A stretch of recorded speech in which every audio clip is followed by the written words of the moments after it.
feel this tide choke my neck and I just wonder why I'm buried in a suit I'd never buy, a suit I'd never buy. Cufflinks on my wrist, I can't act surprised when the shovels hit dirt in the earth. Did they start to dry?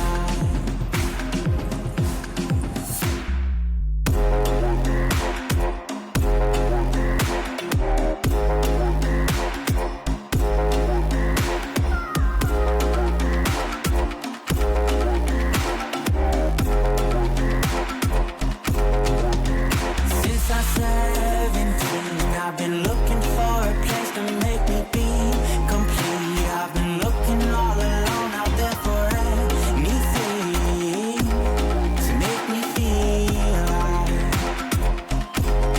bring me back to life.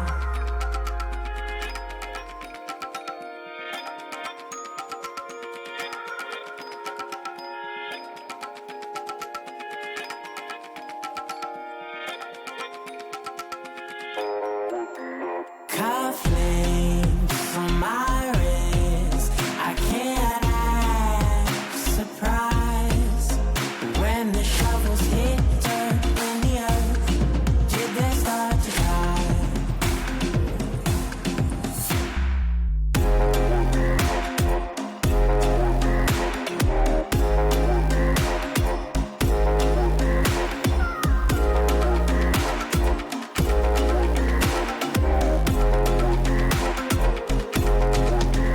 Since I'm 17, I've been looking for a place to make me be complete. I've been looking all alone out there for anything to make me feel alive, bring me back to life.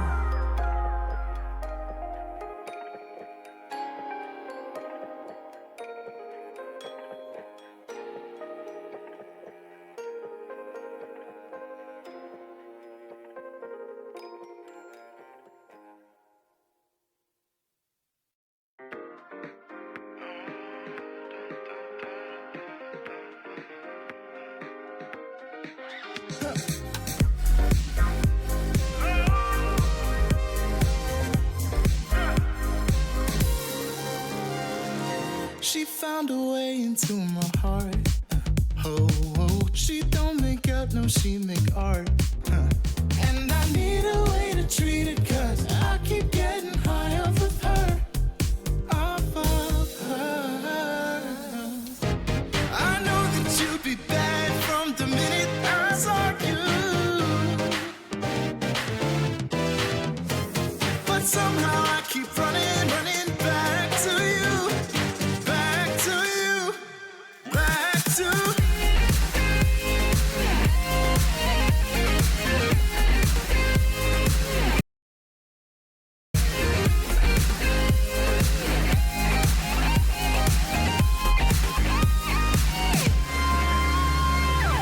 long nights can get me feeling lonely.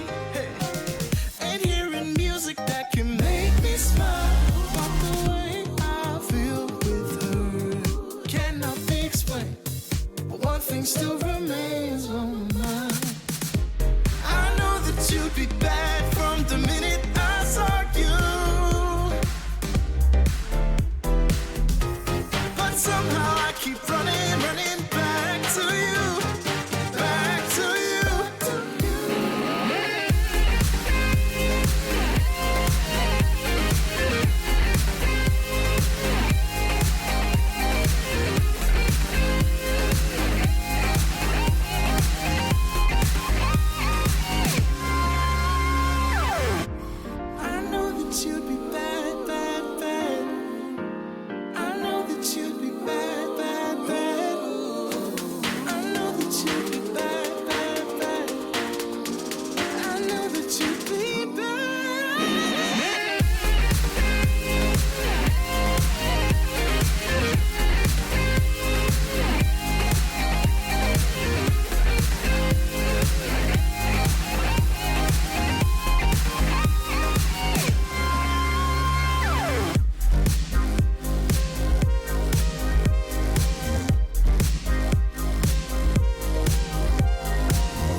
As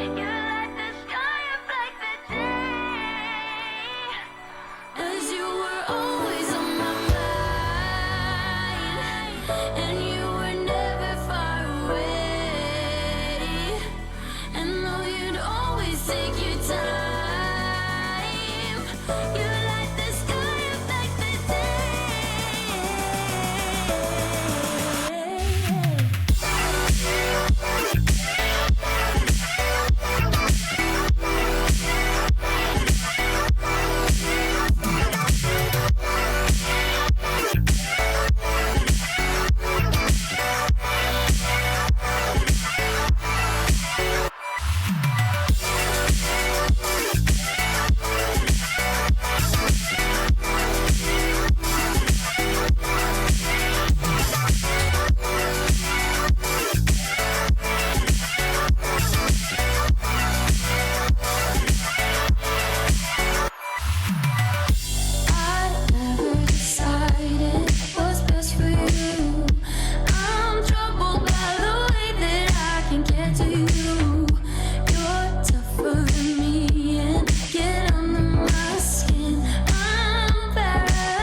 Ladies and gentlemen, welcome back to the SirPigasus Twitch stream, your official home for Luminosity Gaming. It is myself, SirPigasus, alongside Quantek here.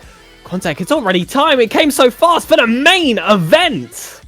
Yeah, we're here. We're ready to go after a abbreviated stream on Sunday. The end result was what we expected, and into GSL double elim stage we go for this Friday. Top 16 teams, and we'll see through the top 8 into Saturday and Sunday. And we already know where we're gonna end up, but we gotta watch them and support them all the same, Pegasus. Absolutely. I feel like we've already set that standard with how the first open went. We got number 1. Let's go for it again. Maybe try and pull off a triple here in the first major, just in time for Birmingham, where they can go to LAN. And I think this is definitely a team able to cause some shocks there on the international stage as well. It was a pretty confident Swiss. Sweeping all 3 teams, Red Torch, Yokohama F Marinas, and even the top 6 team, Senza Esports. And I remember we were heading into that series, we were like, okay, this is clearly the biggest challenge of the day. And still, Luminosity made pretty light work of them. So now, here we are today. Best of 5s all the way through. Decent seeding. Not number 1 seed, by the way, coming out of our Swiss stage. Yeah, the whole score stuff, even though 9-0, which, look... Whatever, new system. I'm all for it. But either way, I'm sure we can prove ourselves in the GSL. And we do start off against Praise in this first round. Yeah, I've seen some of the discourse floating around on the Bucol system, and I do support it because it's new, and I am somebody who will follow the numbers no matter where they lead me. Statistically, that's what the Bucol system is doing. With that being said, when a team finishes 9-0 in the Swiss stage and doesn't get the number 1 seed, it just feels bad. Regardless of what mathematics you want to put behind it, it should that, like, you feel like there should be an exception made to the rule at that point moving forward. But yeah, we'll get to see Luminosity face off against Praise to start, and our expectations are Senza on the opposite side, although Kinotrope could definitely give Senza a run for their money there in the bottom side of Pool A. Yeah, definitely. I feel like Kinotrope was a team that could have gone a little bit further last time. Not to say that they didn't, but they're just one of those teams that are consistently very promising in APAC, and without only being the first open, giving them some time to work on themselves before the second, I feel like they are definitely the team to look out for in that upper round 2 as well. I feel like either way, we are going to have ourselves a really exciting game to try and qualify. But to get us started, it is this Praise team, which I saw was in the Swiss stage for the first open as well, made it to round 5, unfortunately fell out 2-3. However, they came in with their second chance here in this second open. They were able to qualify, and I tell you what, absolutely fair play to them. I must say, it's a kind of team composition I haven't seen before either. We got a player from the Maldives, a player from Saudi Arabia, a player from Vietnam, and then an English coach. Tell you what, I'm all for it. Very international roster. Yeah, that's even a little more worldwide than your heralded Mr. Worldwides that you've been covering in EU. That's quite the range this group has, and perseverance. They've gotten through to top 16 here. Obviously, they were very close in the first open. This might be the beginning of the end for what you might. A Cinderella run feels too rude to me, considering how close they were to coming out of the first open. But when you draw Luminosity in the first round of the GSL stage, it is not ideal to say the least. But hey, that's you gotta show your medal, you gotta earn your stripes somehow, and doing it against the region's best, where they've already proved themselves to be that. That's what Praise is looking to do. Don't ask me for a prediction though.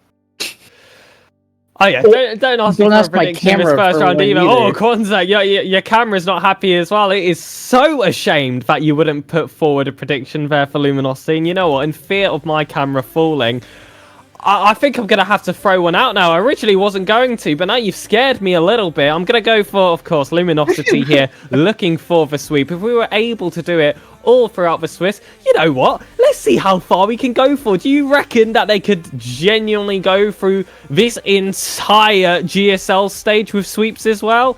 I'm not too sure. I think it's going to be a little bit difficult, but I think if there was quite literally any team in the world that was able to do it, I would say it's Luminosity or, maybe Falcons in MENA. Well, the Twisted Minds edition does make things a bit more complicated for that Falcons take. I do think Luminosity is the right pick if you had to decide on a single roster that could go all the way completely a clean sheet, a clean record. I do think it's this one, and I think it can continue today, Pegasus. Obviously, this team has to be on top of what they're doing the entire time, as we'll go ahead and jump over. While we're waiting for our game to pull up, we do have who the winner will be playing on the opposite end of one of Kinotrope or Senza. But back to the point that we were making, Luminosity, they can do it. They just have to be on their A game the entire time, because these two rosters that we're seeing here in Kinotrope Gaming and Senza Esports, they're no slouches. So if you don't come out with your A game, you may drop one. But we're expecting a sweep to open here. How privileged is this? Done this. I know. Speaking from a very privileged position, but we saw the sweep over Senza as well, Pegasus. Yeah. I mean, of course, and they played so well. There were so many highlights that I could have picked up from that third series as well. All three players just having their fair share of it. Some great passes in between them as well. You saw Sphinx even just score on 0 seconds for the sake of scoring on 0 seconds in Game 3 as well, even with only a 1 goal difference between them and Senza. They played for risk, they played for fun, they got themselves the goal, and like we said, Kinotrope and Senza, this is definitely, either way, I think it's going to be our toughest series of the Open. We're either going to get a very hot Kinotrope Gaming coming off the back of beating Senza Esports, or we get a rematch against Senza, where, of course, in the GSL stage, they are really not going to be playing around. They're going to be fighting for that qualification spot. That's what those upper semi-finals are all about. And I must say, I do think it is a significant advantage qualifying through that upper bracket and winning that upper semi-final. A few less games to play, a second chance as well in that semi-finals. Yep. It's just so huge for a team to have, and I think that it's going to be very contentious, especially in this group for that top spot. Unfortunately for those teams, however, they are going to have to face Luminosity Gaming. And even when you look at the other side, you see the likes of Dekubop Dumnem versus 360, Rounds as well against Jungle Juicers. There's potential there for, another Scandi matchup between Dekubop Dumnem and Rounds, who just, for some reason, cannot escape each other, no matter what the format is during these first two opens of this split. So overall, I feel like Group A has got a lot of action, to be honest, on this side. On the other, we, of course, see Elevate, who we expect to dominate that bracket, but I'm still seeing, 90+7 and maybe 3 Rats potentially being the qualifying game in the upper bracket semis. I think that's going to be a great one for the neutrals, and because Group B has that, 15-20 minute delay, there's, a real chance that we might be able to get a small look at that one, should any of our series ends, and there's a bit of time before the next one. So yeah, I mean, APAC, absolutely stacked. Luminosity, of course, the most stacked roster out of anyone here, and I just got a message from the producer saying it seems like we also have a bit of a 10-minute delay. Yeah, it's intentionally split into 2 pools here. Pool A and Pool B, so that people can watch the different games, the different action happening at the same time. The bracket can get filled in a rather succinct manner, but I guess we have a delay despite being in group number A, so we'll go ahead and just hang out here with Kinotrope and Senza for probably the finish of their second game before we get going. I will say, you mentioned the potential future matchup of Dekuboptinum and Rounds. 5 Finnish players on the pitch at the same time. They're all friends with each other coming into this season. There's gotta be, at some point, animosity between you and them with the sheer number of times you've played each other and gone in each other's way. Absolutely. Yeah, absolutely. There's of course RLCS points on the line. There's prize pool on the line, and maybe the first time it's a fun little grudge match, play against your friends that actually has some weight behind it. But when it's the second and even the third, I think it has potential to be their third matchup against each other, because I believe they've played in a Swiss stage as well at some point. I mean, eventually, the amount of time you spend around them as friends starts to get overshadowed by the amount of times you see them in terms of business here in this first open. So I feel like that's going to be quite harsh for those 5 players that have constantly had to face each other, because I'm sure they were very cool up to this point, but it'll be interesting to see, if that's able to hold on. I think it only takes one of those characters to really switch and turn it for the rest of the team, which in part changes it for the other team as well. So I feel like it is, a house of cards which has potential to fall, but you never know the personality of those 5 players. I know personally, we were on the Dekubop Dumnem stream in Open 1, and of course I'm very familiar with those players anyway, even before that stream. They are a group of lovely people, like we said, probably the villains being a group of imports. But some of the nicest I'm not people. living in APAC at the moment, but also, like you said, some of the nicest people that you will meet as well. So I'm sure if anyone can, get away with it, it would be them, essentially. But I do see there was a first goal there for the man, the myth, the legend himself, Realize, in the Kinotrope game. And, well, I said there would be no slouch, and it's looking to be exactly that in that series. And I feel like that does actually have potential to go all the way to 5. And I think a first game overtime goal required just like that really goes on to prove it. And either way, I don't think it's an upset. I do think these are just 2 extremely solid rosters over here in Asia Pacific. Yeah, I think Kinotrope was overall probably unhappy with their showing in the first open. They finished, I believe, top 6, but despite that being the last real herald of APAC with the fully Japanese roster that they have, and trying to make a stand against some of these import players, I think they know they could have played better. And I saw through whatever broken bits I could have gathered over X, realize just saying like, yeah, not ideal. Things could have been different. So more power to them. And they're a caliber roster, a quality team, and Senza, biggest entrance and exit in the scene that maybe has ever happened, but they've shown that they're a powerhouse in this region as well. So maybe let's not get ahead of ourselves either. We are already discounting that we're going to beat Praised, which we should slow our roll a little bit here. But it does. I think it's only positive indications that both of us are looking forward to. It should be a very fun and entertaining series in the second matchup of today, and that would mean we're into Saturday as well with the victory there. It operates weirdly enough like a mini Swiss stage. You win 2, you're through. You lose 2, you're out. Yeah, absolutely, and I feel like that upper bracket finals is going to feel, dare I say, a lot more meaningful than it did in the first Open, where we had, I believe on one side it was the, formerly Zero Sec, now 90 plus 17 versus Dekubop Dumnem, and then in the other upper bracket final competing for seeding was LG versus Elevate, so it just felt like that.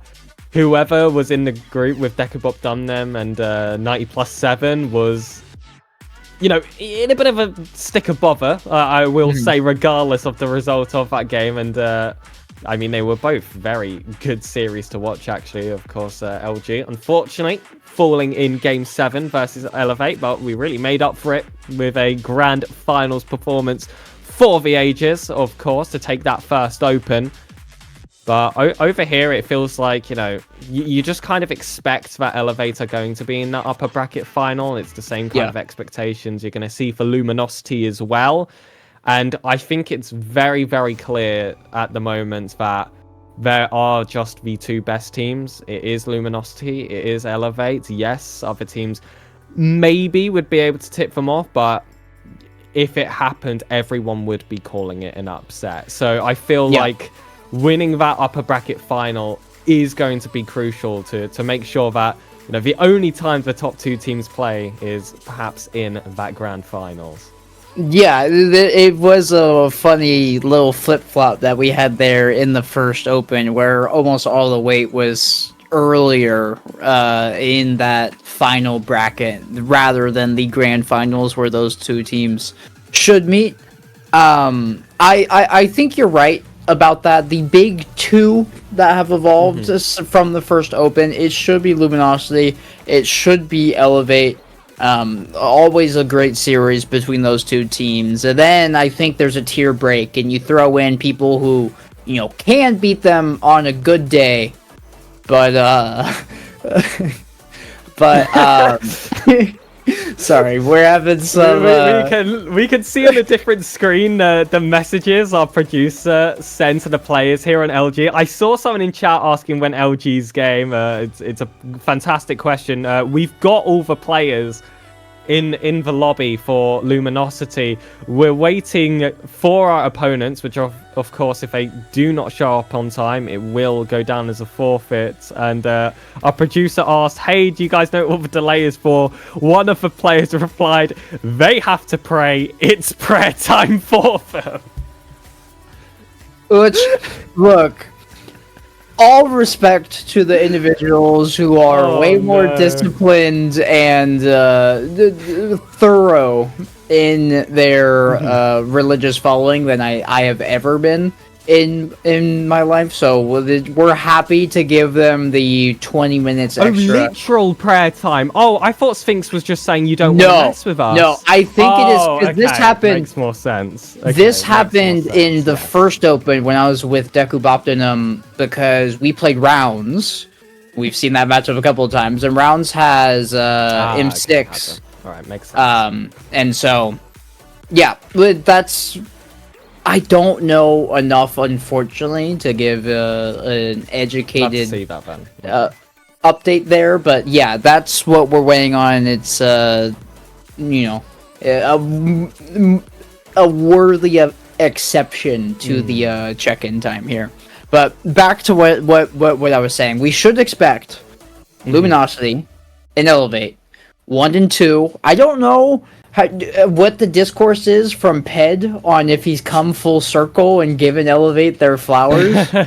They deserve them at this point, but below those two, there's a tier break.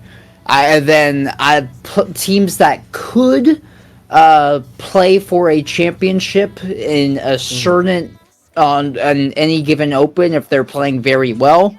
I think I put Senza in there. I think I put Deku Boptinum in there. Probably 90 plus 7 and 3 rats. Yeah. And I think it ends. There's a couple teams that are close, but I think I put them in the third tier down here. So definitely way more depth in APAC than we're used to seeing, but a lot of that, and you take it with a grain of salt, it is due to players coming in and playing from not locally in the region, whether they're from it or living there. So yeah, it's really impressive that some of these teams can come here, play on a consistent, 3-digit ping, and still be able to compete as well. Like we previously mentioned, Decabop done them as being a really high tier team. I know that they're a team that aren't in APAC at the moment. They are all Finnish players playing from Finland, competing extremely well. And I do just want to point out as well that the RLCS admins, even though there's been so much imports, and they would accommodate it, of course, like typically in MENA as well. I have seen like people make tickets being talking about prayer times previously in the last open, and it's great to see that overall that they are extremely accommodating as well. They do allow these delays, just with caveat of once you're done, get yourselves in the game very quickly. And overall, I just feel like that's a really nice thing to have there in the community. I don't know, it makes me happy. It feels like the bare minimum, it really does. But I've seen some communities out there that aren't as accommodating as some places here. Unfortunately, I think we can put it that simply and keep it up that. The bar is so low in so many areas right now. I went on a date recently. Okay, Konzak, go on. First date, I don't think there will be a second. With that being said, I enjoyed my time. She was lovely. There just wasn't like a romantic connection there.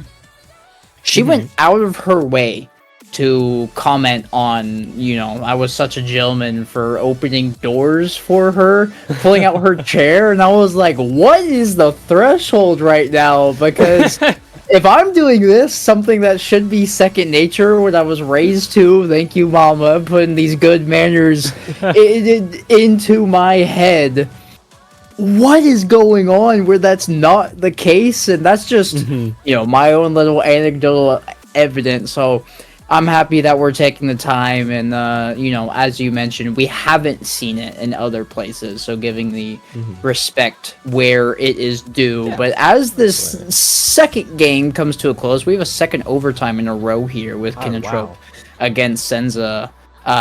Once this comes to a close, we should expect some update. Maybe not the second it ends, but relatively soon, regarding our series and when it will get underway. Who would you want to play between these two? Kinotrope or Senza? Who do you want to see in the second round? I don't know if there's a right answer. I don't think there's a right answer in terms of, who would I prefer, who would be the quote-unquote easier matchup, because I don't think between these two, especially with how they're playing at the moment, I mean, this first series is really telling you everything. I don't think there is an easier opponent here. I would probably edge to wanting to see Kinotrope, frankly, because we played Senza in the Swiss, and I feel like it would just be a nice bit of variety as well. Of course, Realize being one of the, goats of Asia Pacific as well. I feel like Yeah. he'd be a really nice player to see on the pitch as well. Hold on. Kinotrope were. Pegasus, I know I've just interrupted you. Look at the bottom left of our preview right now. Oh my goodness.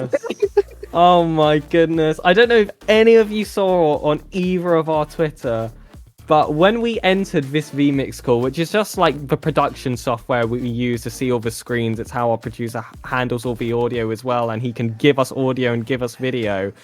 He played 16 screens of Crazy Frog on max volumes to blast our eardrums, and now he keeps randomly popping Crazy Frog up on our screen whilst we're trying to remain nice and professional here on the Luminosity stream. Speaking of, I think Crazy Frog has taken my Cocaster. Oh, never mind, he's back.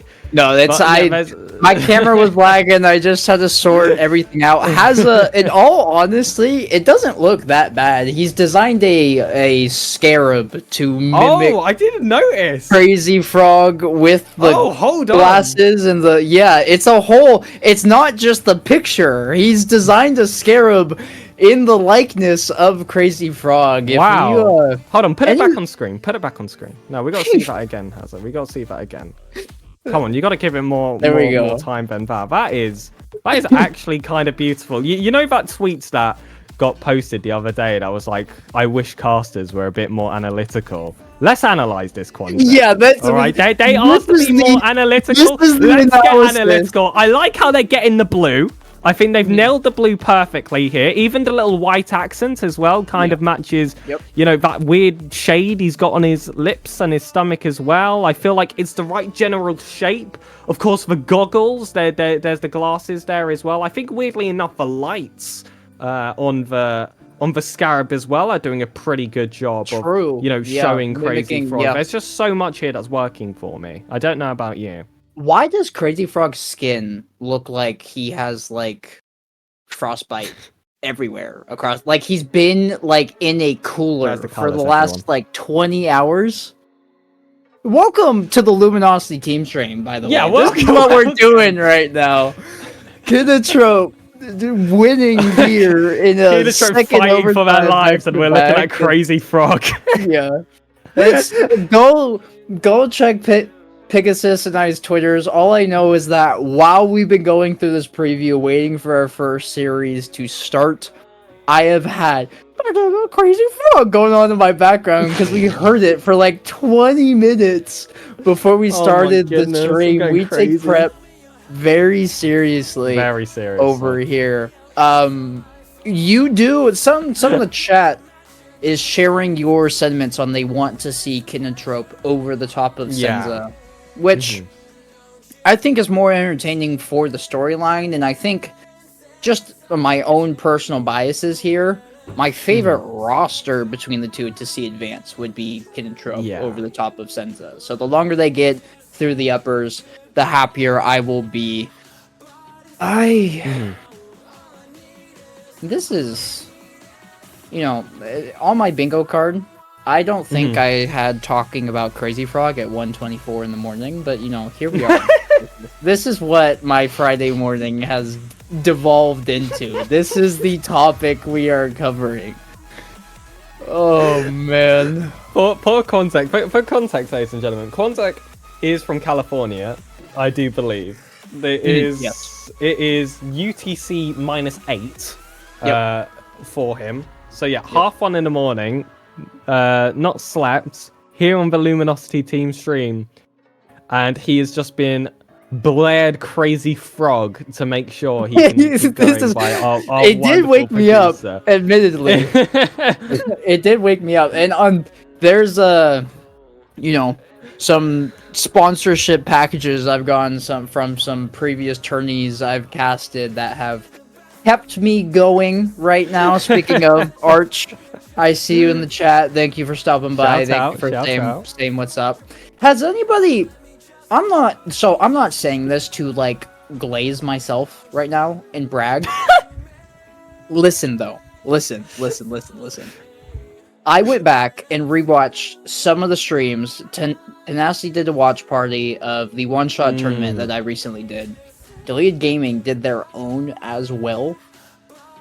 and I went back just to get a few little bits of criticism from the chat on my casting, see what people liked, see what people didn't, because I'm always in lab, I'm trying to get better, right? Yeah. Deleted Gaming's watch party. It's... If I worked at Deleted Gaming, I could have, you know, thrown in some sort of, like, sexual harassment, something in there. Goodness. There was so many This is not where I comments. thought this was going. There was so many comments about what I, like, you know, I could model. Why am I casting Rocket League instead of modeling? I was wearing, like, a very, Someone in like... chat said that. Hold on, someone in chat just said that. See? Trim RL, Quanzek, Exactly. you need to pursue a modeling career. And he's right! And he's absolutely correct. Have you seen him with a beard as well? He can rock both. He can rock clean shaven, he can rock with a beard. How am I meant to compete when they turn on the camera and it's us two? I'm getting mugged. I'm getting mugged, ladies and gentlemen. Constantly on this stream. I appreciate the kind words Oh my from goodness. everybody.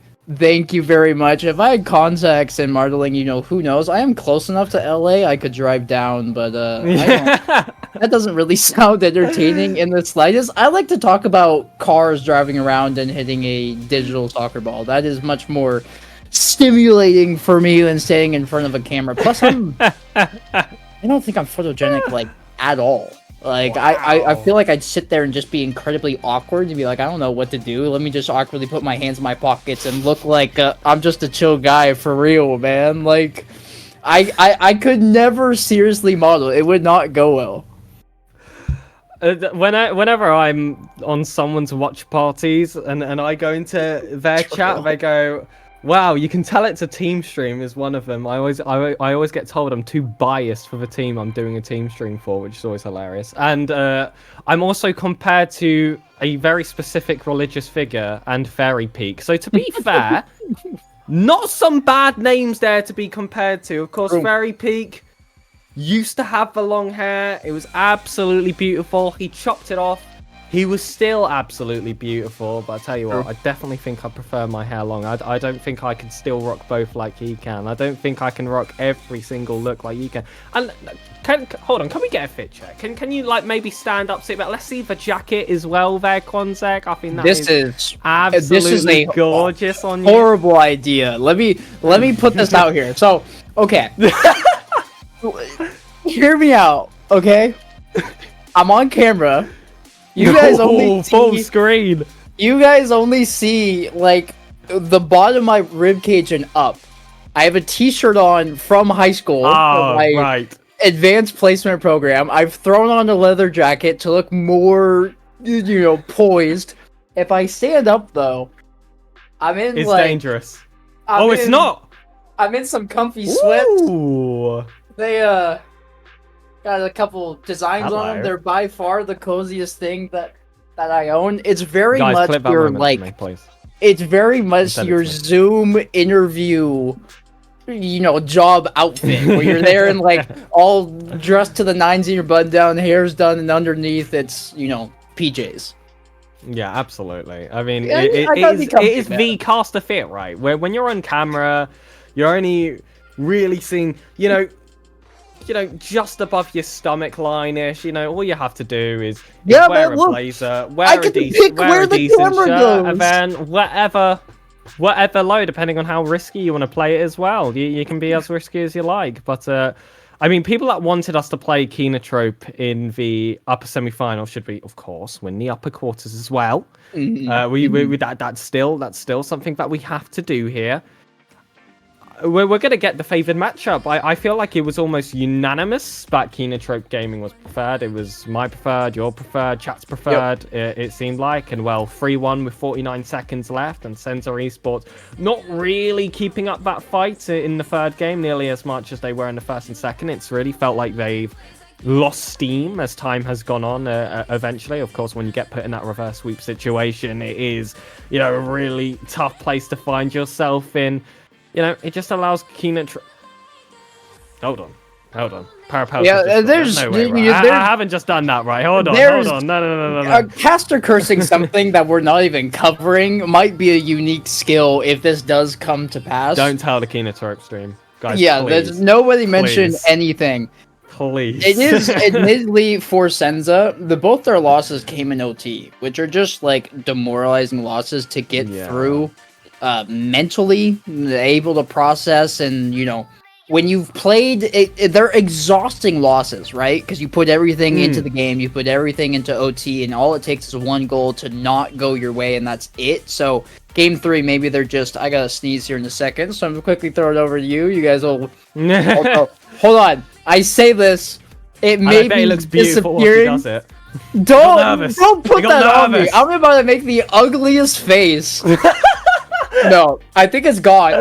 I brought it up. I spoke it into existence. The sneeze was like, ha, joke's on you. I'm just gonna go ahead and disappear. Maybe I gotta go grab some pepper or something, man. This is gonna annoy me. Kindertrope, it does beat Senza in a sweep, and so they've done well to do there, but they've earned themselves a exponentially long break, admittedly, because we haven't even gotten started yet over here. So this is we'll get there. And I think, look, man, you guys got to see my red sweatpants that are the comfiest thing that I own, that I'm rocking for, like, I don't know, probably 60-70% of all of my cash. So any other future call you see me on, no matter what the top is, it's probably not going to be the leather jacket, but I got a couple other, hoodies or jackets or like coats that I will put on to look more professional.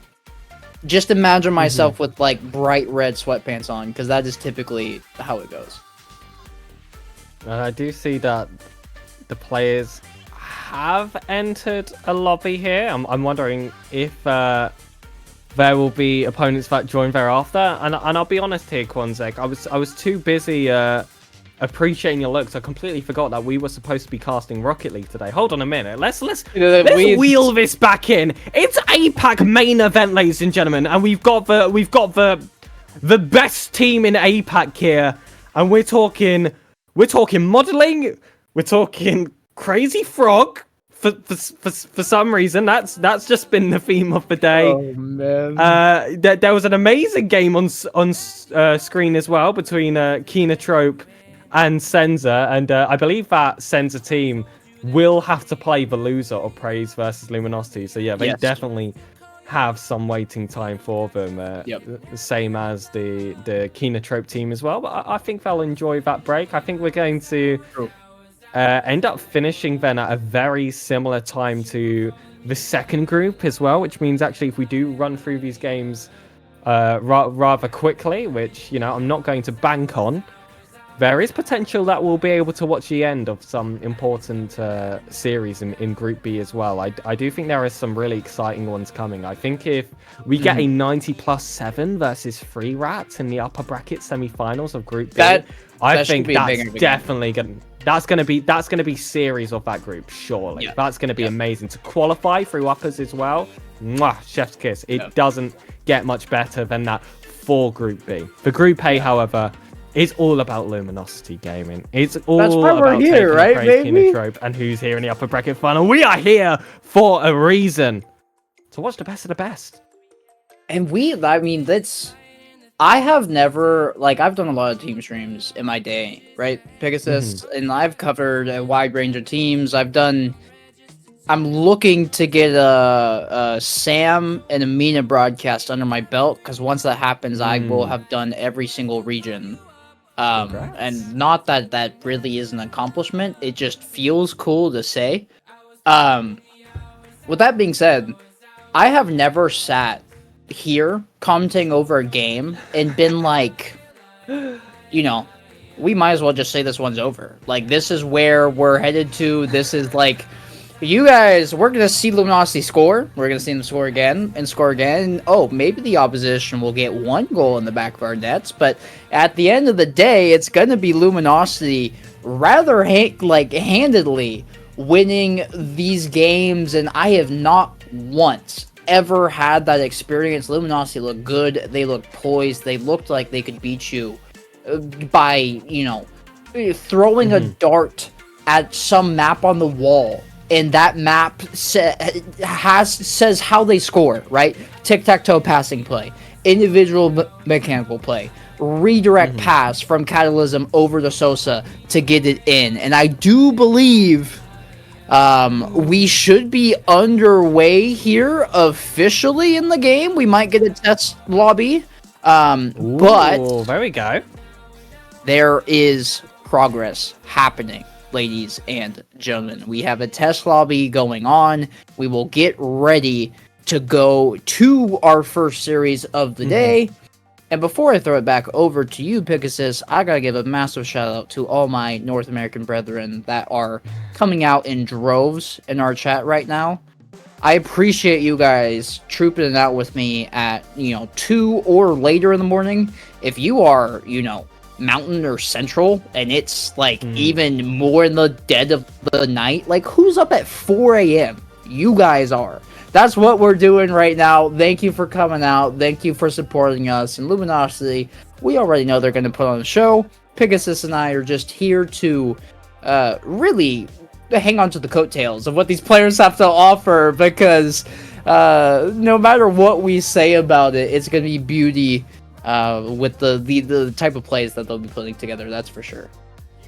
We sit here just in awe at every single play and tell a story that we see before our eyes and simply cannot believe. That is what it's like being on the Luminosity team stream, because these 3 plays individually are fantastic. Put them together, it's like they're even stronger. There's just so many plays that they constantly go for as well, which you can tell are clearly deliberate. So the air dribble bump plays, which feels like every 3rd, 4th play they were going for during the Swiss stage. They've got some kickoff strategies as well, which we found really interesting, where the second man actually takes the ball and tries to pass it across to first. There's everything being thrown out there. This is, like I said, the best team in Asia Pacific. And I tell you what, Konzek, I'm really happy that we're going to get this first series. I was really worried for a sec there that it was going to go down for a forfeit, and it's also just not the reason you'd want there to be a forfeit either. No. So I'm really glad we could get this underway, show off some LG, and also show off this praise roster as well, because all respect to them, they've worked hard to get here. I wanted to throw in my 2 cents, and you beat me to it. That's exactly what I was going to say. We want to see Luminosity play, especially, we don't want to see a DQ this deep into open number 2. Like, we're 4 days deep. Having a DQ now would be devastating. But as you mentioned, praise, very close to making it through the Swiss stage the first time. They're here now. I don't believe they have a team stream, so as much coverage as we can get on them, on the region, on the talent that they have, I think it's only going to be good for everybody involved. It's what Rocket League needs more in general right now. It's just coverage of good players, good people, having a good time. That's what we're here to do, baby. That's what we're here to accomplish. That's why I'm up at 2 a.m. chatting about Limo random stuff, all in the name of enjoyment. I believe we will be good to go here briefly. I will throw it over to you, Pegasus. You can officially take us underway. We see the players playing a bit of lightning tag, making sure that everybody's in here and good to go.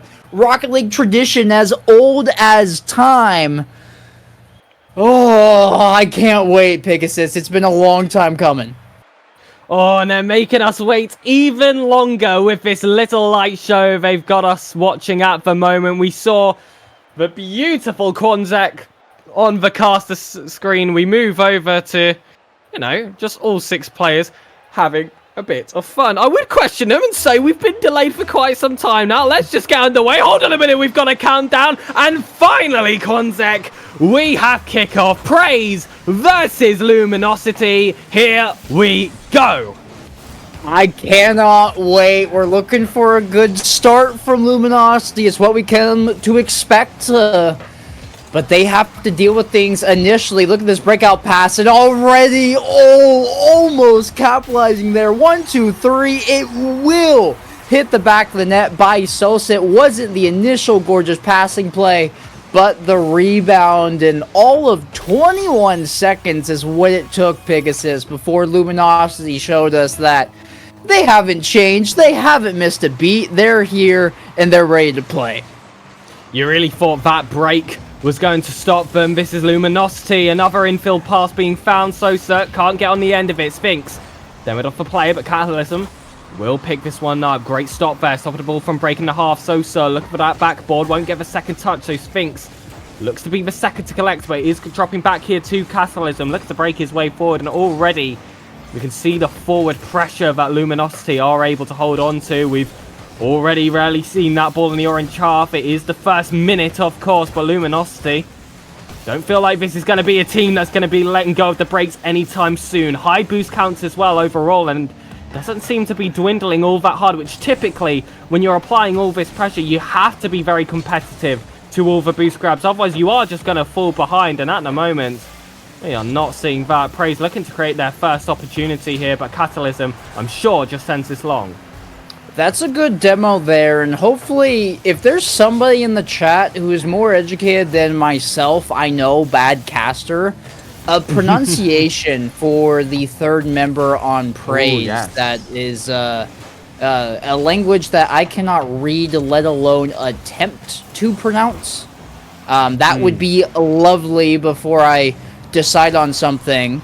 But it will be Praise initially looking at a couple different angles here. They finally broken out of their half rather, and are trying Luminosity. They're doing much better than the tournaments we saw in the Swiss stage of making sure that these goals don't fall in a hurry.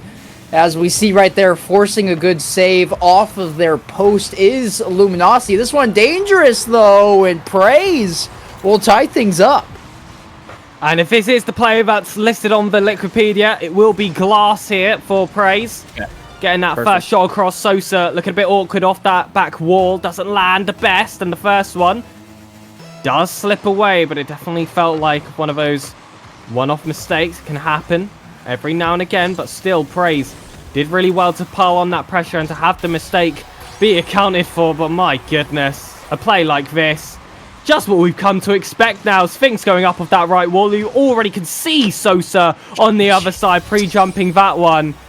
And it is just beautiful. They seem so in tune with each other as well. And, well, quickly after that equalizer, Luminosity do what they do best. Yeah, the pass coming off of Sphinx's car. Sosa's higher in the air than Sphinx is when that pass makes its way over, which is insane to me. There's no way the trajectory of the... There's none of that. It's Sphinx all the way up, and Catalysm gonna get involved themselves here as well. It's been a little bit of a slower start, but Catalysm from their own backboard has an open net to shoot at. One touch beats all three members of Praise, and Luminosity looking great so far here, Pegasus. Absolutely, we crossed that halfway point now. It was 2 goals quicker for Trop there from Luminosity. Catalysm was able to make something happen from his own back wall. He'll be able to make something happen from his own corner as well. A 3-goal difference very quickly established, and just as I'm talking to on a Trot, we make it 3. Catalysm, Luminosity, we need a set play. Catalysm in the back left corner. He needs to hit the trifecta here. One from above the net, one from the back right corner, one from the left. He instead will be forced to take this kickoff. So no fun for us here yet, but I'm sure that trio will come at some point today. Catalysm pancake touch has the flip. That would have been something miraculous had they been able to pull it off. I wouldn't have been shocked, but it's just such a low percentage, high mechanical play. It won't be the pancake. It will be Sosa already with his hat trick for today. That's not an easy shot. That is deceivingly difficult. He's not the fastest player on the ball there. It's just a bit high that he has to wrap himself around it as well to still find that top left corner with such pace behind it as well. Just goes to show his experience. Of course, he's been in the scene for quite some time now, I feel like it is fair to say, and well, consistently consistent is what I called him on Twitter. That 6th goal, I think, really helped secure it. It's, you know, I was giving some praise. Hey. But how long have I been cooking that one? Wow. Oh, I was giving No praise. idea. I was Too giving long. praise their honors when we first started this game because Luminosity got that first goal 21 seconds in and they didn't score again for about another minute. And they did well. And I will give credit where credit's due, but the floodgates have officially opened, and this is something we see far too often in these games where Luminosity can just exert their will over their opposition. It is 6-1, and we may be traveling to steal your call from a previous team stream, Pegasus, from APAC over to the SAM region here shortly. Oh, there's very good potential of that, of course. You said that you see it far too often. I say never enough. With these one-ended scorelines, we're here to watch the champions play. And, well, this is a champion scoreline waiting to happen. Big boom forward here by Catalysm. However, Nadine able to catch this one high. Sosa looking to play this one back in field, but it's well defended here by Praise. They're looking to just try and get something else out of this game. And I must say, they fought valiantly in this first game. I feel like the defense has just left themselves a little bit exposed at times, and I think one thing that Luminosity are so good at doing is just holding on to pressure once they have it. It doesn't get conceded very quickly. It's not very often you see it die down in 10, 15 seconds, whereas Praise, you know, they've had their fair share of attacks. They've been dangerous. I think all the action just has to be cleaned up on their own third, and other than that, I must say, this is a team I'm surprised didn't qualify in Open number 1, regardless of this 0-second trip to Brazil. Yep, I mean, it was alluded to, we will finally punch the tickets and hop on our flight there. Luminosity 7-1 in game number 1. That's what you like to see. That's what we're expecting out of this roster, and I'm in awe, and I mentioned this a lot in Swiss Stage. Watching this team just makes me feel like I'm all wrapped up in bed. I've been right a bedtime story. I have a really good meal in me, and I'm tucked in as snug as a bug in a rug. It's cozy, man. There is no fear. There is no concern over what's coming our way, what is going to be happening. It is just me sitting here and existing and enjoying Rocket League without any nerves, any anxiousness. It's genuinely next team stream. I'm gonna get what did you tell me to pick up, Pegasus? That's like your blanket that you wear as like a coat. Oh, an hoodie.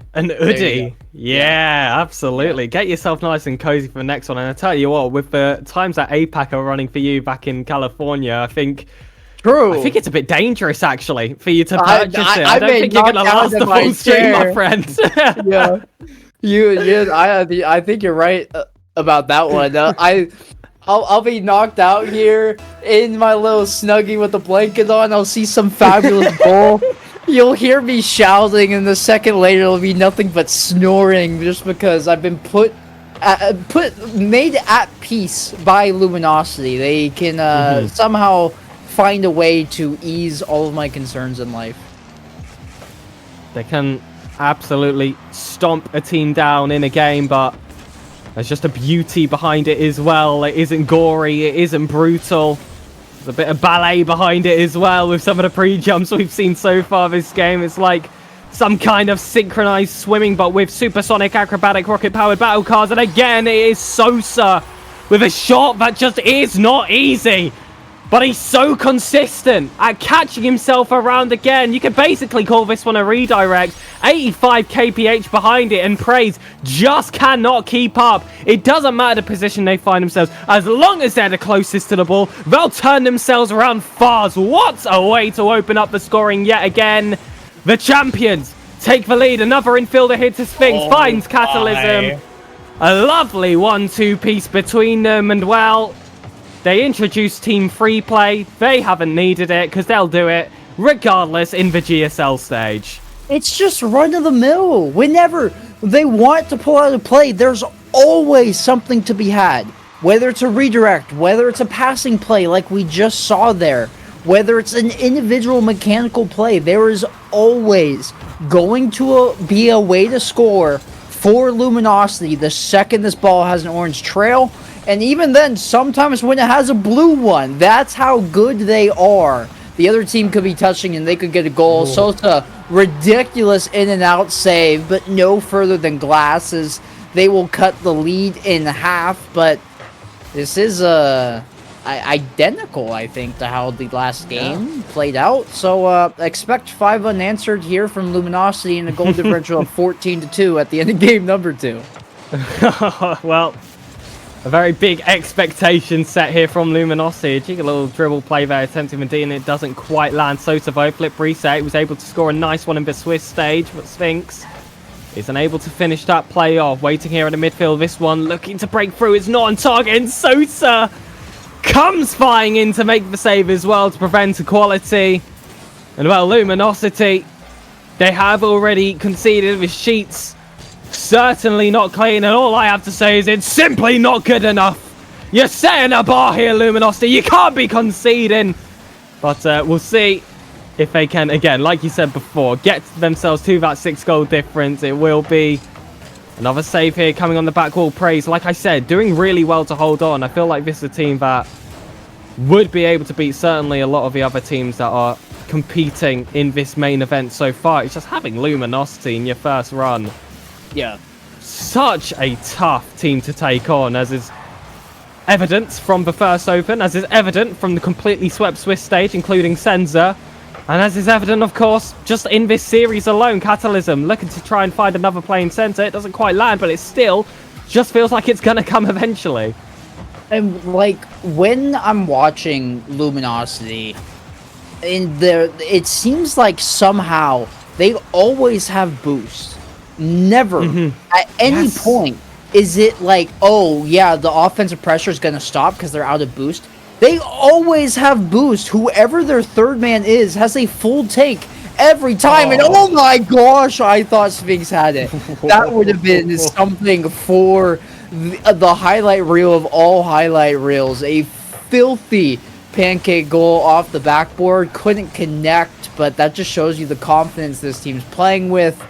There is leisure with the way they're going about their plays right now. They can do whatever they wanted. And look at this. Look, the ball comes back out. Sosa has full boost. Catalysm also has full boost. And yeah, they're stuck in their own half, but not for long. Sphinx to the sidewall, picking up full boost over the top of one. Has his flip, can't catch up. Catalysm will come rocketing in as well. And Sosa hits a little dipsy doodle flip on his way through. We aren't the other scores to happen, but Luminosity still look firmly in control here.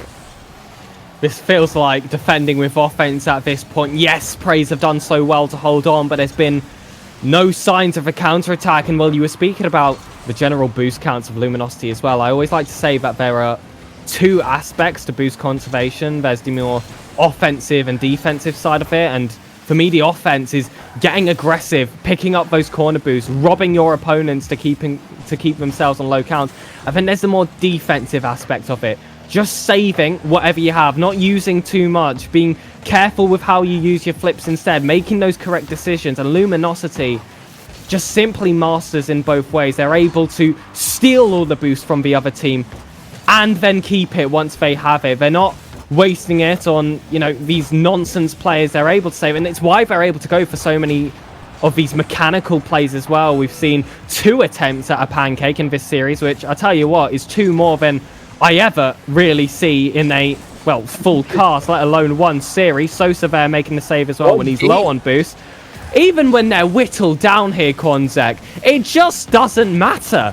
It just doesn't matter. What's the point of keeping the boost count so high if you're so good on 0 as well? An unbelievable team in this game, having only a 1-goal difference. And I'd like to say, oh, how disappointed I am that this hasn't been like game 1, but it's felt equally as confident. It's just that Praise, but just a bit tighter on the defense this time. So here's my takeaway from this game that we haven't seen from this roster before on stream. Sunday, Swiss stage, it was win after win after win of at least 3 goals. Typically, it was a 4-1 scoreline we saw over and over and over again from Luminosity. And I said then that this roster can beat you any which way they want. They can score from anywhere on the pitch. They can connect with each other. They can go for mechanical plays. They can, whatever. They're showing that they can even lock down defensively. That all they need is 2. And if you get 1, you're not going to get the second. There was shots rifled on that none of them found the mark.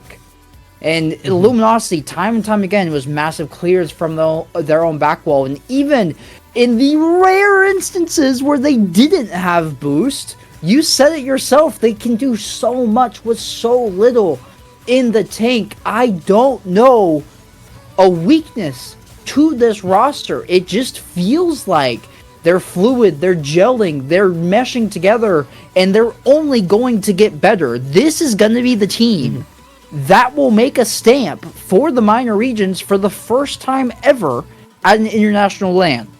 I'm the first one to call it. They're going to put it on your calendars for Birmingham. It's going to happen. I would have to agree there, Kronzek, and we spoke about it a little bit on the last stream as well. If we look at these 3 players that are on Luminosity, there is one that just stands out to me by quite some way, and he's just got himself a goal.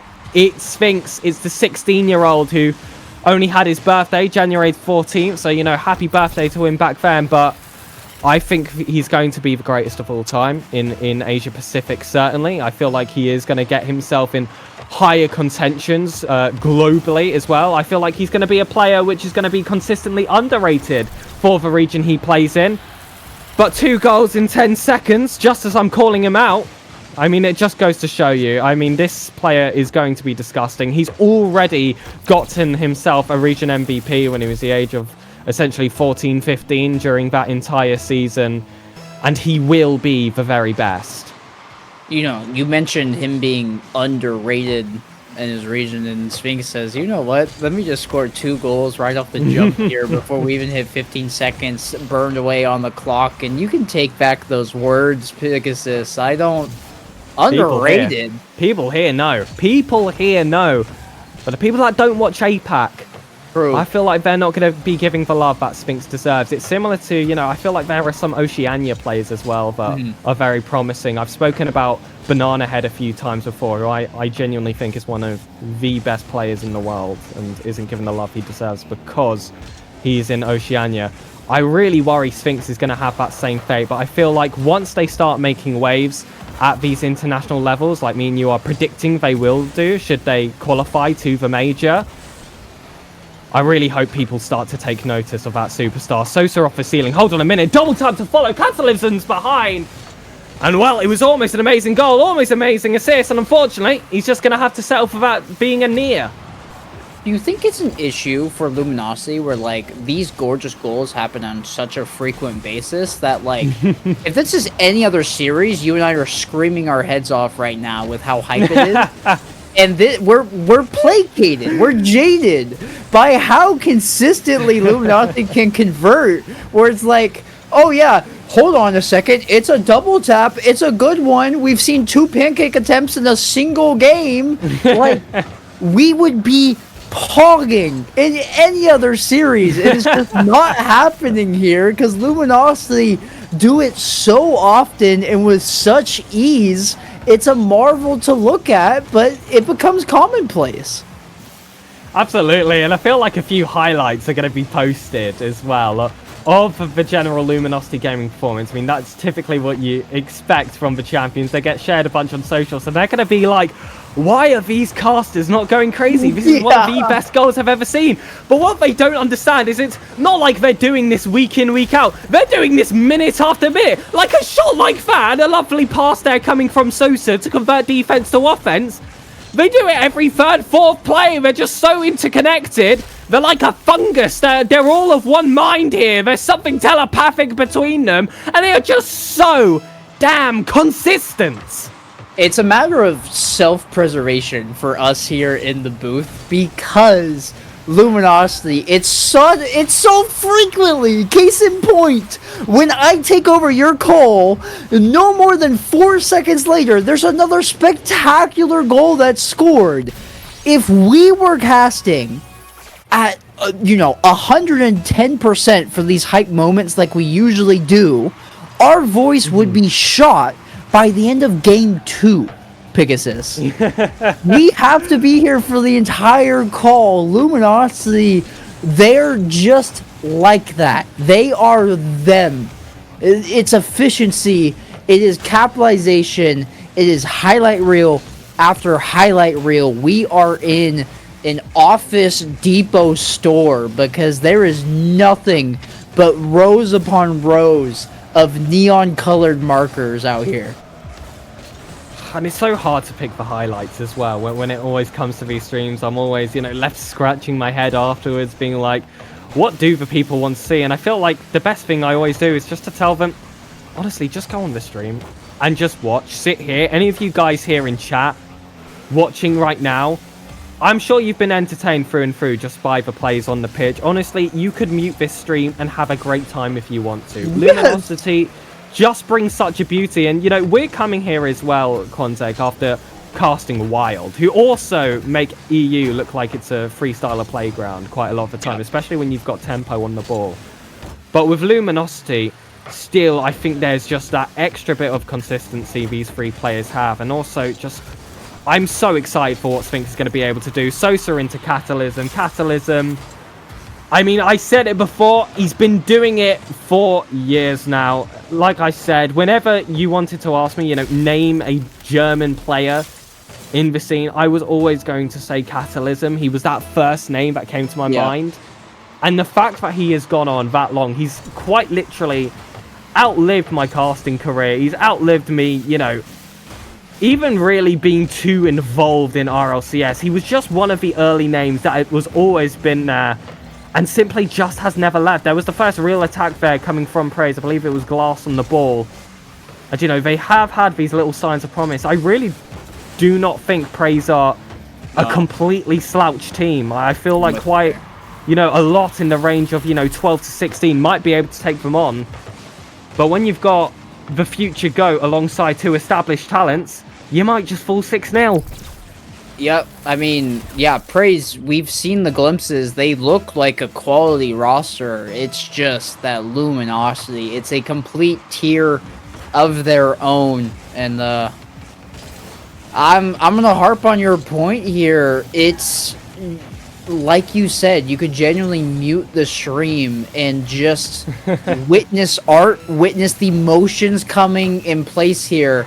And the reason I'm reiterating you muting is so that I can then say, don't do that, though, because you'll lose it, according to Hazza. He will cut our feed if you're not actively here and listening to our wonderful voices to the game audio. I think we do a good job ourselves here, Pegasus. We give a quality product in the booth, but Luminosity's gameplay, more often than not, it does speak for itself with what they're able to accomplish and in the manner they do so. So Luminosity, it's a route for their first series. This is what we come to expect. The perfect open run continues. We are 12-0 across 2 separate days currently, and we will move on to face Kinotrope in after what was a very swift sweep by Luminosity. Yeah, swift sweep in terms of games, but, dragged out by a bunch of goals after goals after goals and replays that you just simply could not skip. Kinotrope definitely have a big task at their hand. If any fans were not watching the stream, they might see that 2-1 second game as a potential sign of relief, but anyone here who watched that second game knew it was so one-sided. Mu Luminosity were having a bit more fun with it, and I feel like those Kinotrope fans still have to be a little bit concerned. Ladies and gentlemen, you are here watching the Luminosity team stream. I think it's going to be a very, very short break before we head into the qualifying series through Uppers versus Kenotrope. Of course, stick around if you want to watch the best team over here in APAC, the reigning champions, alongside myself and Quantic, and I have just seen as well, drops have been enabled. So all the reason for you guys to stay on stream. We will see you all after the break.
Ladies and gentlemen, welcome back to the official Luminosity Gaming team stream with myself, SirPigasus, alongside Konzek. We're here in the upper bracket semi-final, of course. The winner of this series guarantees themselves qualification in the upper bracket of the hybrid bracket. And, well, we spoke about it before, Konzek.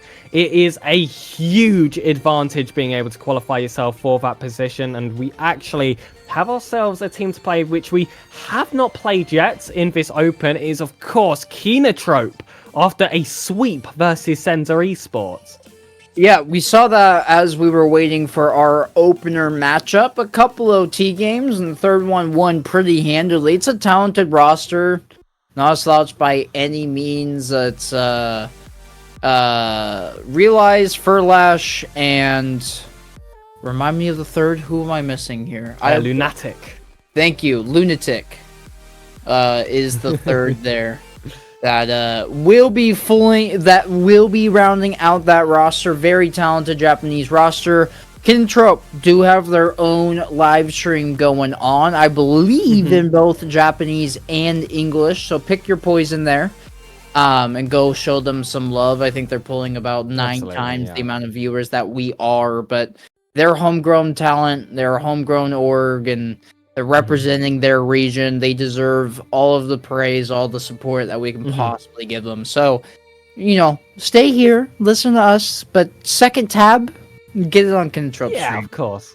Yeah, of course. We want to, of course, give some love to a full Japanese team with a Japanese organization backing it as well. Of course, you've got, dare I say, the one of the goats of APAC on that team as well, in the form of Realize. We have, of course, had those conversations of one of our players potentially eventually stealing that spot away from them, of course, Sphinx of Luminosity Gaming. But I think this is going to be a very telling series on whatever direction it goes.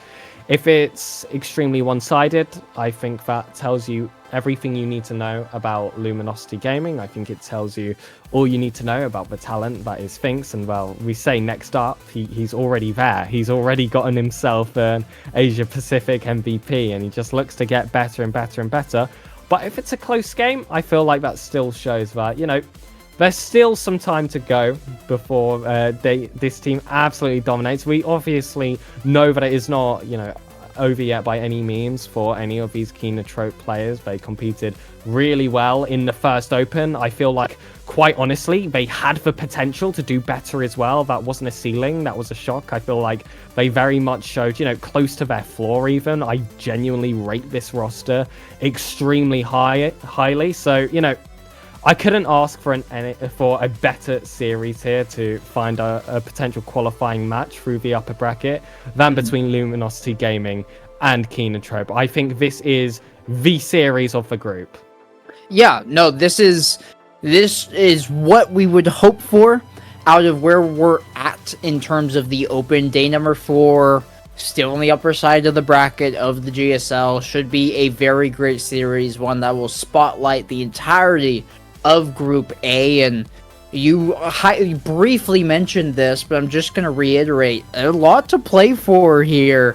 Series win, you're qualified through to the upper side, and will be receiving a guaranteed top 6 finish, which is a big deal when it comes to standing and points and prize money and what have you. And so very much a lot to play for. Plus, you win this one, and regardless of how the next series goes, you're still through. It's just a seeding game. You don't have to worry about, do or die in your next series if you were to drop this one. Yeah, absolutely. You already guarantee yourself our upper bracket quarterfinal. We spoke about how much of an advantage that truly is to get a round bye and a second life, even if it is just for that series solely, is such a nice buff to have. Of course, I do feel like that upper bracket finals is going to be a lot more impactful than it was recently, because we do have Elevate and Luminosity Gaming split into different groups. But I am hearing word here that we potentially It's not. have to wait 17 No. minutes. No, I've just I seen think- it in chat. It's Stop. happening again. Hold on. It's hold happening on. again. Long Pause. break. Pause. Hold on. I know We gotta hold it, Konzak. We gotta hold the fort. Listen to me, Pegasus. Okay? My way too close, sultry voice is going to soothe everybody here. I think Furlash It's kind of is referencing the wait time for the Group B side. They do still have a delay. I'm hoping that he misread the announcement in the APAC RLCS server, Maybe that's a chance. and Oh, we yep, can he get just said now the underway Group here A. shortly. Thank you. I mean, I would have done it. I would have done it again. We did it before, but we are like nearing on like somehow into 2 hours of this stream. Think like closer to an hour and a half, and we've covered 3 total games of Rocket League. Might be a record for me personally in terms of how long I've ever been live having to waffle and banter, and it's been a good time. You guys got to see It my has been. sweats. We talked about Crazy Frog in the intermission. I learned that Peak. even though I'm the one that recently went on the date, I am the lonely one here. Both the producer and Pegasus right next to me have their significant others on the phone listening along to the broadcast. I've never felt more alone recently. More power to them. You guys are so cute. But I don't have somebody to rely on like that. It's you, Pegasus. You are my rock in that instant. Oh. So hopefully Gladly. you can multitask, because Gladly. I need you, my friend.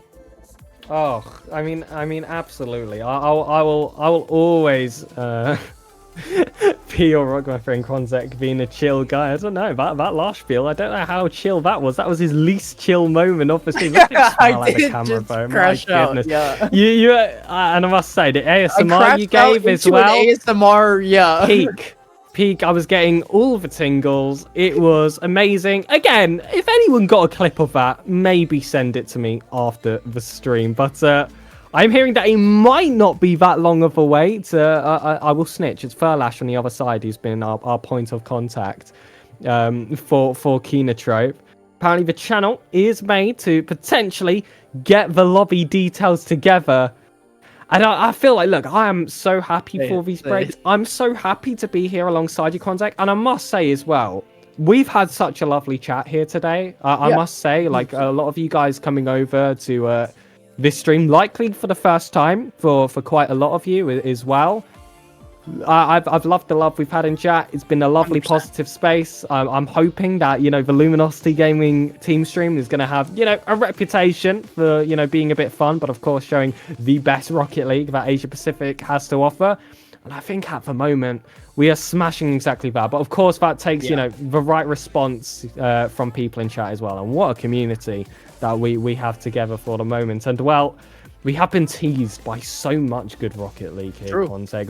Especially today. I mean, it's the main event. You were raring to go up at 1 a.m. in your local time to get this underway. All these breaks are, delaying the action for myself and people in chat. And all these breaks are delaying your bedtime, my friend. Look, yes, and I'm here for it, okay? I will say, when we first came back from break, I yawned, I think, 3 times in the span of like 4 minutes.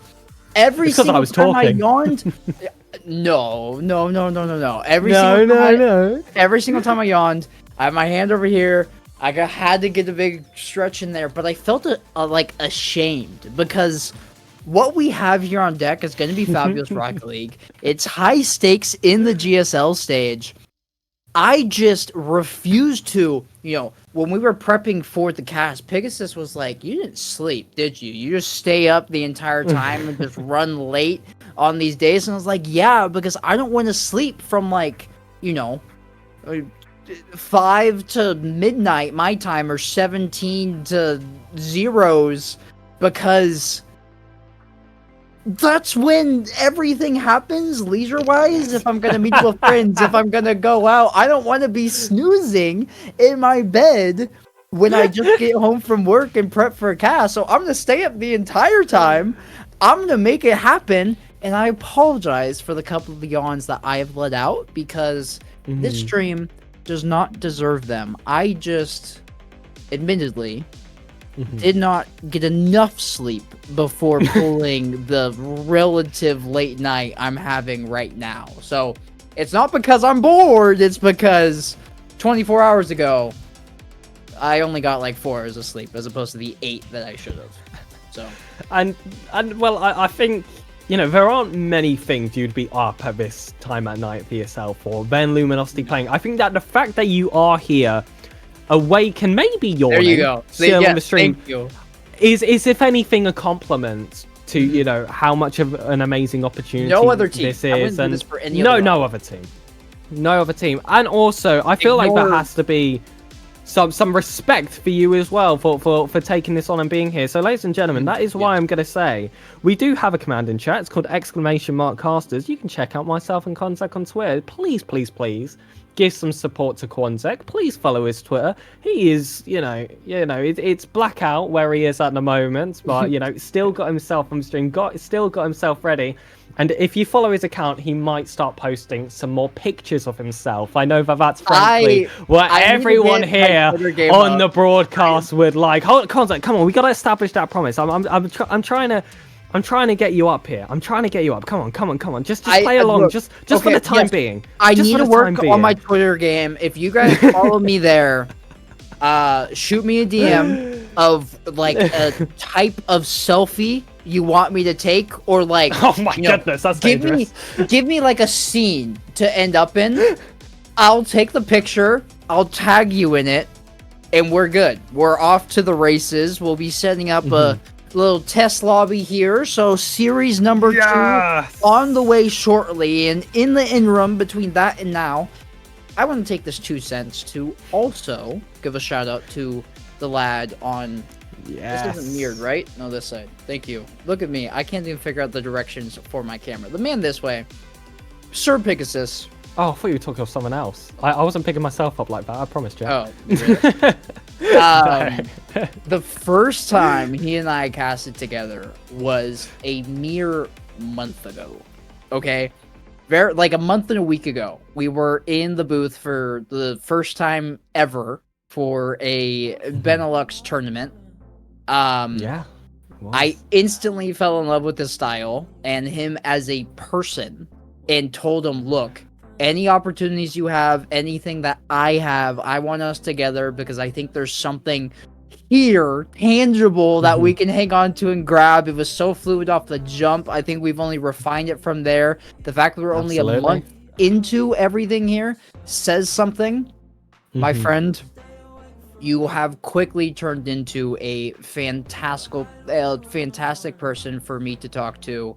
I'm so appreciative to have met you, to have gotten to know you. Oh my goodness, this is lovely. And I could not ask for a better partner to be in the booth with me for the wonderful Rock League that we have going on. And hopefully this is the start to many, many things to come down the line. So thank you. Listen, it's an absolute pleasure to be alongside you here as well, and you can support us. We are hoping to cast with each other as much as possible. We were together on Wild, we're together on Redirect Esports as well, and with references of Redirect, I feel like there's the right person to shout, who I thought you were initially talking about, by the way, when I was like, yeah, definitely deserves all their flowers, and then you were like, SirPigasus, and I was like, whoa, hold on, I was not that self-serving. Of course, it's our wonderful producer. It is Hazard. It's Mr. Efi for himself. I have put his Twitter in chat as well. Yet again, exclamation mark producer. He's the one with all the the beautiful in-game shots as well. He's been observing and producing at the same time because he's the best of the best. Speaking of the best, they have finally gotten themselves in a lobby, ladies and gentlemen. This is for qualification in the upper quarter final. We have ourselves. Oh, they reset? Did you say? Well, sorry, I just got word from our producer here. And Hazard, it's a new test lobby. The first test lobby was broken, apparently. In all-knowing, powerful entity. I thought we were rocking in. Look, but No. you see that section top right of our screen here, Pegasus? You see how Yeah, let that's me have a us look. there and not the game? Hazard doesn't make Yeah. Look, You my were mistake. just My giving him mistake. props. How My do you mistake. think Hazard would take us into the Yeah, game that's true. and like, not have yeah. the game on screen? Hazard doesn't make those Yeah, yeah, mistakes. Hazard is perfect. Yeah, that's true. Yeah, that's true. That's true. And I shouldn't have doubted him. I shouldn't have doubted him, admittedly. However, I have just seen a message in chat that says, you know, this second test lobby. I didn't even know that, you know, that was a thing that was happening right now. To be honest, I was too, you know, locked into your beautiful eyes. You know, I didn't realize that's what was going on. I have just seen that in the chat. They have said, all right, let's start. I believe that we are finally going to have this series underway, ladies and gentlemen. Do I need to introduce it again? It's Kinotrope versus Luminosity Gaming to, of course, qualify for the upper quarterfinals. They secure themselves, of course, that second life. They secure themselves that first round bye as well. Luminosity Gaming, some of the future bests of the best versus some former bests of the best as well, but still extremely competitive. The full Japanese organization and roster, it's Kinotrope versus Luminosity. Here we go. I'm hoping for everything. We've hyped this up to be nothing short of that. Sosa, who else to get things started for Luminosity? Sosa, time and time again, has been the one to score those individual mechanical plays from anywhere. Catalysm, we saw a couple of long bomb goals from himself in our first series, and the first 30 seconds has come and gone in the middle of my yapping, and in the midst of that smoke screen, the demo in the corner, it's Kinotrope breaking out of their half and doing better than the majority of rosters we see against Luminosity, who concede very early, but Luminosity hoping to change that. Good bump there, shot on by Sosa, wide left. And Sphinx look to shut this one down to get underneath third lash, but realise waiting on that right wall, and you can immediately feel the pace increase. I feel like this is going to be the closest series of the Open so far. Even the match against Sensor, I don't think had this quick of a start. I believe we saw them maybe take on the first 30 seconds, and then it was Luminosity to progress forward and then make that what was quite a one-sided finish to the Swiss stage. But of course, this is GSL now. The stakes increasing, the potential for prize pull also on the line here. It does get guaranteed. Sosa coming off that corner wants that second touch. Instead, it is going to be what looks like a dangerous infield pass there from Kinotrope, but it's calculated well. Catalysm, again, back wall, realize, able to make that clearance, and Luminosity have spent some time in that final third, but Kinotrope have done well to siphon off to the corner. Still, one moment found there by Sosa for a bit of space in the middle, and of course, he'll take full advantage. It's not necessarily as pretty and elegant as a lot of the other goals that we've seen Luminosity score so far today, but it is good enough. Sosa, that long bomb shot, helped along by a bump to remove the final defender, threads the needle, so Luminosity on the board first, and that's something that is far too common at this point. But, you know, that's just how things go. This is Rocket League.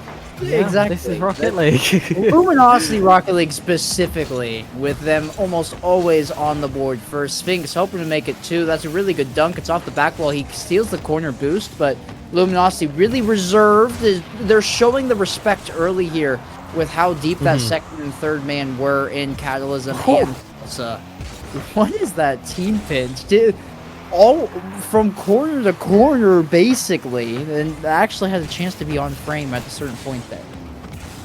Lunatic, flip reset. This one takes its way off the back wall. Catalysm has to try and shut this one down. He has Sphinx ready there for the overlap. Plenty of boost in the tank as well. You see Sosa weighing in field, and they've loved the passing plays between them. Sosa gets his second, and he is just so consistent. 2 shots, 2 goals, 100% conversion rate. And as soon as you see these two players with a decent tank of boost, you know that there's potential for that team play, which is almost unstoppable for the rest of the pool over here in Asia Pacific. It's a really good connection there. The tail end of the pass, there's a small little chip forward, an insult to injury here. This seems to be how it plays out every single time, Pegasus. Luminosity find one, and then all of a sudden they found 3.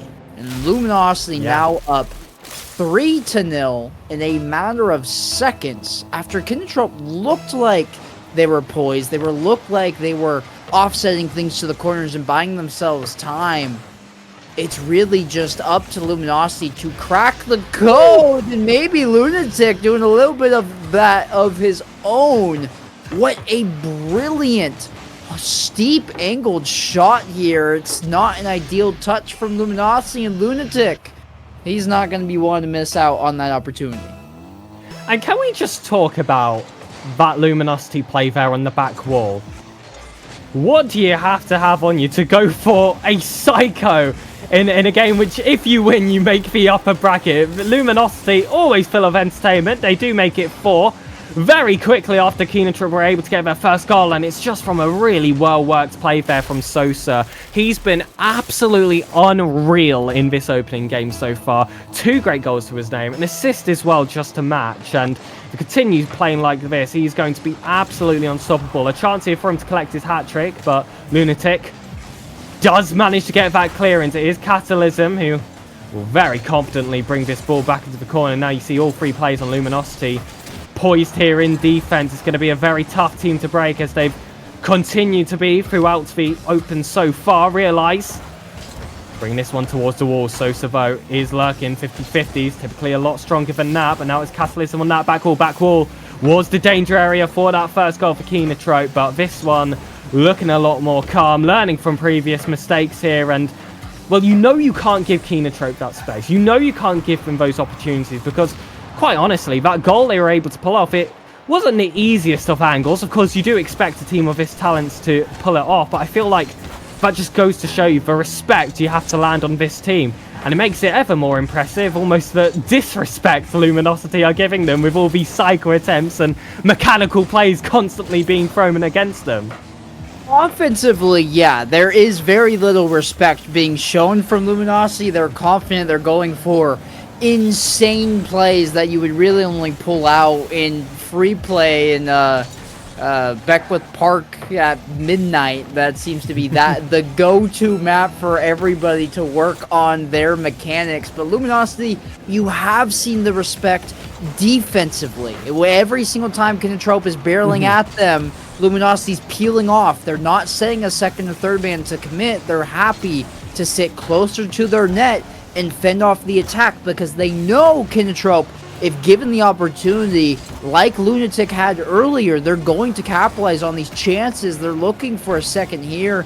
Good infield pass, and even better booming clear by Sphinx, who's actually still close enough to get a double. It will be a 4-1 scoreline to finish game number 1, but Kinotrope, much better overall game than almost anybody we've seen Luminosity play so far this open. It did look close for parts of that game. It's just Luminosity's ridiculous efficiency offensively that won them that game more than anything. Yeah, absolutely, and it was actually equal on the shot count between these two teams. It was 5 shots to 5, and I believe that both Sosa and Catalysm had 2 shots to their name. Equally, they had 2 goals to their name as well, which just goes to show you the consistency that this team has overall in offense. It just knows that once they find that killer pass, there's really little chance that they're going to sky it, they're going to send it wide, they're going to shoot it straight at the keeper. Absolutely not. It's top corners almost every single time, and if they need to blast it down the middle, they'll blast it down the middle. They'll beat the defender as well. It just feels like you really cannot give this team any space, but it's not to say that Kinotrope have been doing that. They're just so good at creating it. A lot of these plays, I feel like, have been more compliments going towards the assist than the goal itself. And it's been a bunch of these dribbles which have, you know, broken their way through one player, maybe a second as well. And that space has been achieved. It's not that Kinotrope have been falling back. They've been playing a bit too defensive. They've been playing a bit too safe. They just open it up themselves, and it's going to be a demo to do it this time. Luminosity, again, open up the scoring. Luminosity, prove your point as you're talking about it. The highlight in this series, look, it's a Prophet right here, Prophet Pegasus. Luminosity, the goals they're scoring are not this series, it's not fantastic mechanical solo plays, long bomb goals. It is the assist man creating a selfless dynamic where they generate all of this space. They beat one, maybe two, and then get a dime of a pass on a rope to their teammate. And it just turns into an open net time and time again for Luminosity. We saw the idea of an inlet pass here from Luminosity. Sosa working in the corner, and it'll be realized getting a demo onto Catalysm in lieu of his attempted clear there. Here's an infield pass. Sosa was pre-jumping. That's the first time I think we've seen them not on the same page on a pre-jump pass, but you can see the communications there. Realize foot reset shot on, easily dealt with by Sphinx, and they have enough boost to go down at least halfway through the pitch. Catalysm, good mind games there. A little chip to Furlash, and lets Furlash dish that right back into him. Realize Speedier here, though. Maybe a chance for Kinatrop. Good pass. Ooh. It's off the post and back out, though. And again, you can feel that offense slowly increasing here from Kinatrop, and Luminosity's defense has matched, but oh my goodness! It's Sphinx yet again, and how many resets was this one? One Corvette, I believe that's a stall. He gets the second, and then finds the target. That is, I mean, a comp clip hitter play here at the highest level of Asia Pacific against the GOAT. I don't want to say anything. I don't want to take away from the moment that goal just created. We need to have, it needs to be put on like a podium. And the dynamic that we need to have is everybody coming up and, you know, showing respect, bowing down, because that was gorgeous from Sphinx, continuing to generate a name for himself. And I think we're witnessing the birth of a star here, not just on the side of Luminosity, not just in the APAC region, but a global talent that will be able to make waves no matter what region they're playing in, no matter what team they're a part of. Luminosity tasked defensively. Furlash, good pass over to Lunatic, but even better chip away by Sosa, connecting with Sphinx, who's looking back for Sosa. They try to give a little give and go and get the bump on the back end, but Sphinx just couldn't get there in time. Well, we already have a highlight to look out for after the game here, but still Rocket League to be played. Kinatrop still had their odd few opportunities, which have had just able to squeak one through. It's not impossible that an overtime is on the cards here for this second game, although you'd be hard-pressed to go against Luminosity with the way they've been playing so far, especially, like we said before, Sphinx pulled off an absolutely insane goal. That's the last time I underestimate him with low boost but possession on the ball there high in the air. Furlash looking to hold this 50-50. Catalysm looking to tighten the vice on this offense, but still, Kinatrop are lurking out. Catalysm gets rid of anyone too dangerous, and Sosa finds the target yet again for the third goal. And look, in these kinds of positions, it's almost guaranteed. If he picks it up just inside or outside the 6-yarder, it's already over. Amayo Amu Shindaru, third goal in for Luminosity. Kinatrop just can't hold on. Sosa has to be among the best in the entire world at finding redirect touches or shots on with the very edges of his car. What is this? Is this mind games, or is this Furlash just not connecting? I'm going to give credit to Sosa here and give Furlash the benefit of the doubt. Sosa hits the flip reset, positions his car behind the ball, so the ball's eclipsing what he's doing, and he's using that flip reset to twirl his car as if he's going to make contact, force a jump out from Furlash, and it's insult to injury here off kickoff Pegasus. It was just a pre-jump here as well, that followed by Catalysm. So confident, at essentially maximum pace as well.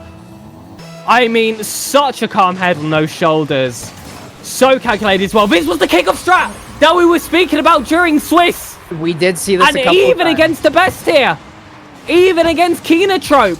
It works so consistently. I absolutely love it. It's flawless. So it's somebody coming in on the diagonal right kickoff. They fake that initial kickoff, swing wide right, and it's the cheap man in the middle that takes a delayed 50 in a perfect pass over to the one coming from the back right corner who's waiting for it. It's flawless, it's seamless, it's so well designed. In the 3 or 4 times they've used it, it's been an immediate goal every single time. And now Luminosity, it's a 7-0 deficit, Pegasus, and it felt like it was just 1-0 10 seconds ago. What has happened? Luminosity happened, frankly. I mean, 90 seconds ago, it was 2-0 in Luminosity's favour, and I was talking about Kenotrope, saying, look, they've had the attack, they're really building something up here in offense. Luminosity are gonna have to be a bit careful, because if they, you know, allow a few to squeak through, we might find ourselves in overtime. 45 seconds later, not even half a 90. And all of a sudden, we see Luminosity 7-0 up. That's now turned 7-1, as it's the second Brazil of the day here on the broadcast. This time against a top 8, top 6 team in the form of Kenotrope. I mean, I just cannot believe how consistent this Luminosity team is. Even when they're facing a little bit of a challenge. And Kenotrope will likely exit this game with the last 2 goals falling towards them. It just feels like they've got another level they can constantly throw themselves to. So just when we think we've got ourselves a game, we've got ourselves a series, we are very quickly reminded. A big splash of cold water here at, what is it, almost 3 a.m. for you, Consec. To just say, Luminosity are the best team in Asia Pacific. There are 2 teams to look out for, and at the moment, we're the premier of those 2. I don't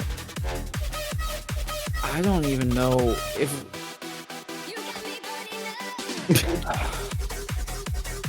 Look. You're not dreaming. I promise you. You're not dreaming. They are that good. And they are just that good, Konzak. That's what I'm dealing with here right now. Me fumbling my words there. Hold on, this goal. Oh. Gorgeous. Wow. From Sphinx. Me fumbling my words just now is not because I'm tired. It's not because I'm, bored and I'm like a garbage caster, which, if that's your opinion, cool. That's my apologies. I'm working on it. My lack of words there is that what Luminosity are accomplishing, what they're able to do, I want to find the language to give it justice. And I don't know the vocabulary to do so. They require words that I do not know because I'm just merely a simpleton who doesn't have the fabulous imagery in my dialogue yet, but I'm hoping to add that to my dialect here shortly. Kenotrope with a kickoff goal of their own, but I'm going to wrap up my point with this here, Pegasus. Luminosity are playing more mind games here on the kickoff. Luminosity are playing so good, and you said there's 2 teams to look out for. I think if you compared this gameplay to the gameplay that we saw at the final of the first Open against Elevate, I think this Luminosity team beats that Luminosity team, and it's not close. I think it's a sweep between those 2 rosters. So, with what we're seeing right now from Luminosity, they play like this. I want to see them play Elevate because I think Luminosity, they're on a tier of their own. I don't think Elevate can compete with what we're seeing right now. Well, I'm just going to agree with you. Look, I'm in this biased spot. I'm here on the Luminosity team stream, of course, but I just think as a Rocket League fan as well, it's just been too promising what we've seen so far. I mean, I just have to circle back to that Sphinx goal. Even though it's just a singular mechanical play and you shouldn't judge a team based off it, getting the stall off the wall before his timer runs out, and then getting that second reset, barely any boost left in the tank, and still breaking your way through Keenan-Tribe. I mean, that is not an easy feat here. And, well, there's been a bit more challenge in this third game ever since Keenan-Tribe got that first goal, but I was saying that during the second game, and then within seconds, there was a 5-6 goal difference, so all of a sudden, just out of nowhere. And, you know, you never really know what to expect here with Luminosity. It is typically positive, but the nature at which that reaches you, always up to question. Catalysm back on the ball. Net looking open. He still needs to catch that reset to find its way inside. Furlash knew the only angle there. That ball was going to find the target at that near post. Does well to get that save. It is back up to Catalysm. 50-50s. Land against Furlash. You see Sphinx aggressive there with the boost grab as well. We spoke about how those small aspects of the play can really shake things up. He's going for the pancake yet again, but he's unable to catch it. Lunatic back forward. Wall dashes to follow, looking for that infield pass, but Catalysm does well to hold. We've got to see one of those today, right? We have I to. understand that at this pace, we only have one more series, but we've seen that pancake attempt at least 5 times now, and they've been really close a couple of times. This Luminosity roster has had such a glow up since the initial open, and I'm glad, Taizuko, you're agreeing with me right now, because this roster, I think we're still not even seeing the peak of what they have, and yet compared to what they were doing 2 weeks ago, they're miles better, and I think they dwarf what Elevate is putting out on the pitch right now. We will see how that plays out headed into the rest of the weekend. For now, it's Luminosity staring down the sweep over the top of Kindertrope, but this team is something special. They're going to make waves, not just here, but internationally as well. Yeah, and I would just love to agree with you that I truly believe this is a team that will show itself at the international level, and I do just want to point out that Elevate have dropped a game against Blue Torch in their upper bracket semi-final. That is a current game 3, 1-1 game score between those two teams. That's a very interesting result. Very fascinated to see how that one turns around. Sosa, so he collects this ball. It's going to be big 50 off that right. Realise, thought he had the read, but it spilled its way through. And Sphinx, of course, is going to punish. Who else? I did not expect that from Realise. My goodness. It's a devastating position for Kindertrope to be in. It's all 3 members basically in the same spot of their own net, all with 0 boost. All Sphinx had to do was get that remotely off of the air, and it was going to go into the back of the net. So Luminosity will find the go-ahead, and with only just over a minute remaining on this clock, it's, I think, a formality. Well, they have the insurance. They're looking for more, but even if they don't get it, we've seen them score with just this deficit. And look at this pass by Catalysm. What? He's just able to keep that ball so close to his car, completely snipes out Sosa. I said it before, I'll say it again. Any area just around the 6-yard box, if you find Sosa, you find a Luminosity goal. Guaranteed. Here he is again. This is a bit further out, Lunatic. Able to make that save. Catalysm looking to find his way back in field. Now you truly have that insurance goal. You can afford to concede. They might, but Sosa does well on his goal line. Catalysm is required as well. Big double save here coming out of LG. And if that's the one area that you can still put up to question, that defense, I think you got all your answers right there. They haven't been challenged all too often. Keenertrope have thrown a few against them, and look at the way they're able to hold. And I mean, Luminosity, we were saying, hey, if they don't get the insurance goal, they don't need to worry regardless. The defense is so good. Sphinx collecting a savior medal in him and Sosa. How has this worked? They're off the sidewall at the same time. They're flopping on top of each other. They're both racing for the ball. A couple flip resets in turn. And I think at a certain point, Pegasus, you just have to lick the stamp and send it. Luminosity look so good right now. Yep, absolutely. Ladies and gentlemen, this was the game. This was the series that qualifies Luminosity Gaming back to the upper bracket of the hybrid stage, back into those upper quarterfinals. They swept their way towards that position. We will be here for one more series. It will be purely for seeding, but as it stands, this team looks unbeatable. They are yet to go down a game, at least ever since the Swiss stage. I'm not quite sure on the beforehand. They're on their way to get a perfect open. Oh yeah, of course they didn't play. Oh, yeah. How can I forget? The champions don't have to play double elim. They just don't. They just don't. How rude of me to even suggest that. So, they're lossless so far. Lossless. Yep. Insane. Correct. This is on track for the perfect open run. 15-0. One more series today. We've already qualified into Saturday's top 8. This series upcoming will be simply for seeding. The winner will get the 1 seed coming out of Group A. The loser will get the 2 seed coming out of Group A. And those two will flip-flop for who comes out of Group B. So, obviously, we want to win. But, with that being said, not all that essential in the grand scheme of things. It's going to give you an edge. And every little bit of that matters at this level, but in all honesty, Luminosity could come in as the 8th seed into the bracket tomorrow, and I think still dominate their way through. This team is inevitable with anything they try to do.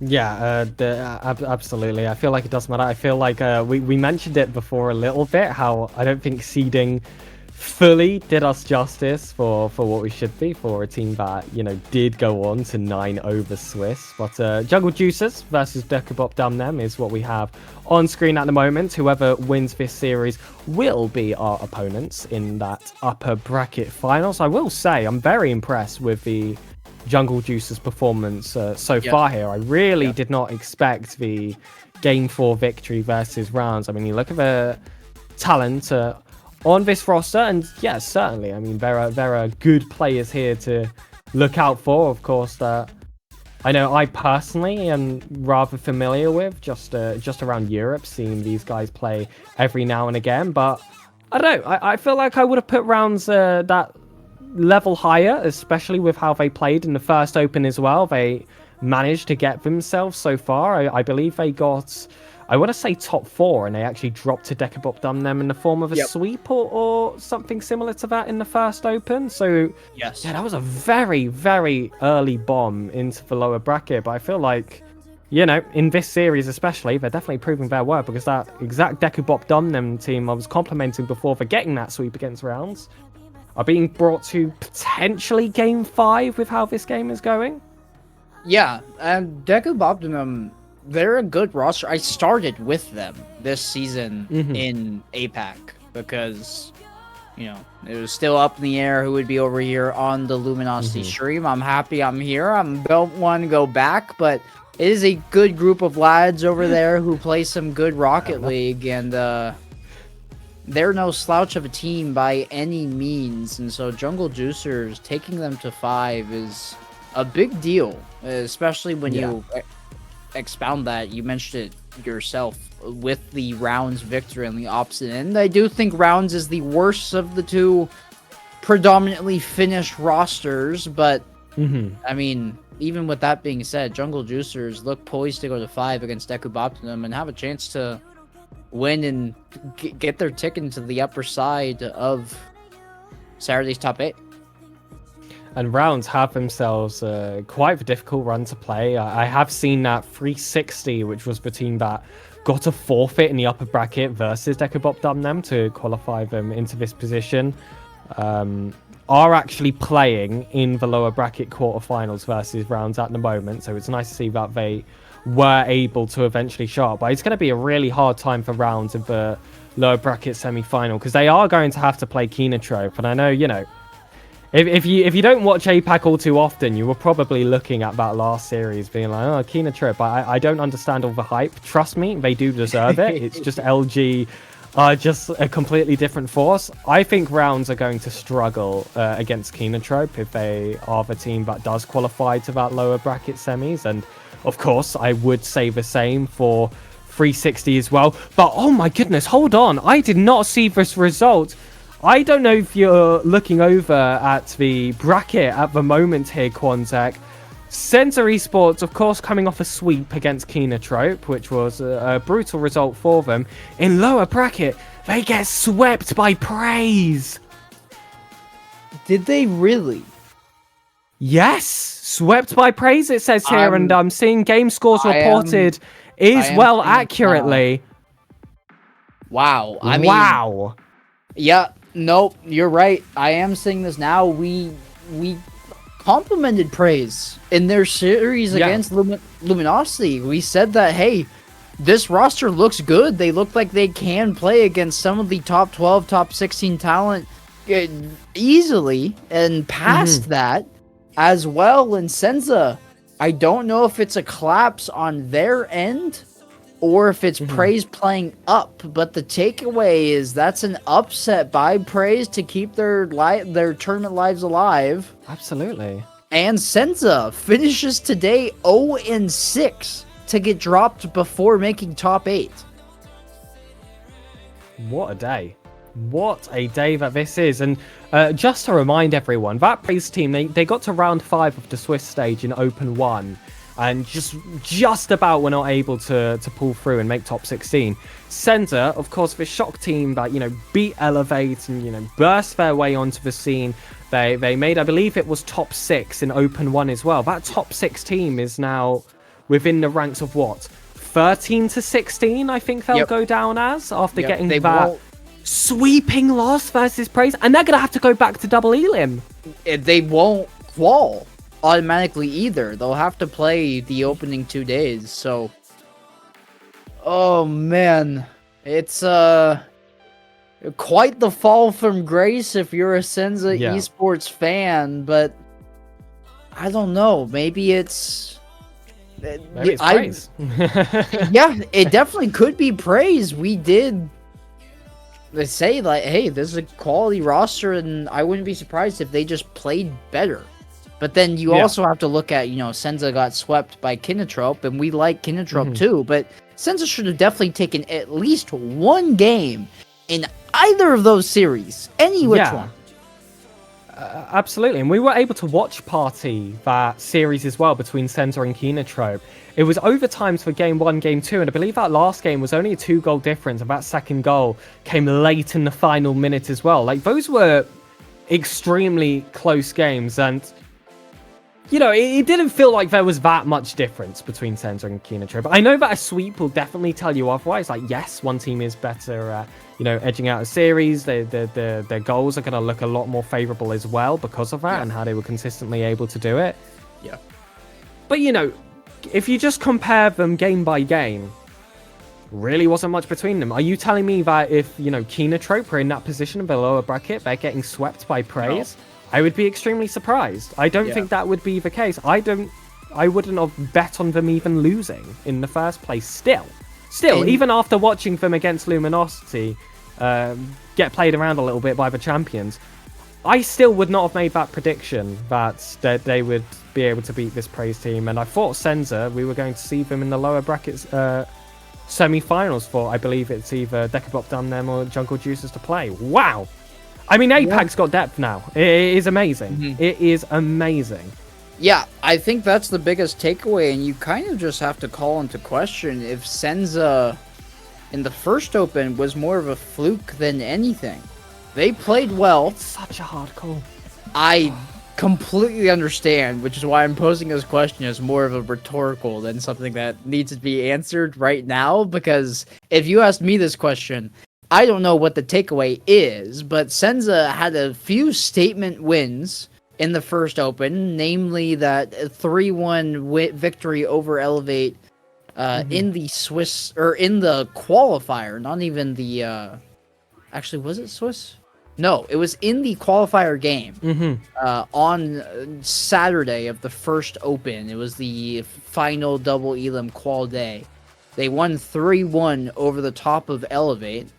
and they played well through that point, but maybe they're downloaded, maybe they're, they were the new trend, and once teams learned who they were, what they were doing, it wasn't that difficult to adjust. I'm really curious as to what the monumental collapse was, and just to briefly get back on track to what you guys are seeing on screen here, maybe we're seeing a little bit of that as well from Jungle Juicers. Deku Optimum have found 2 in the last minute, maybe make it 3, and if Jungle Juicers were to lose this, they lose a game 4 and a game 5 in conceding fashion over Deku Optimum, but it doesn't look like they're done yet.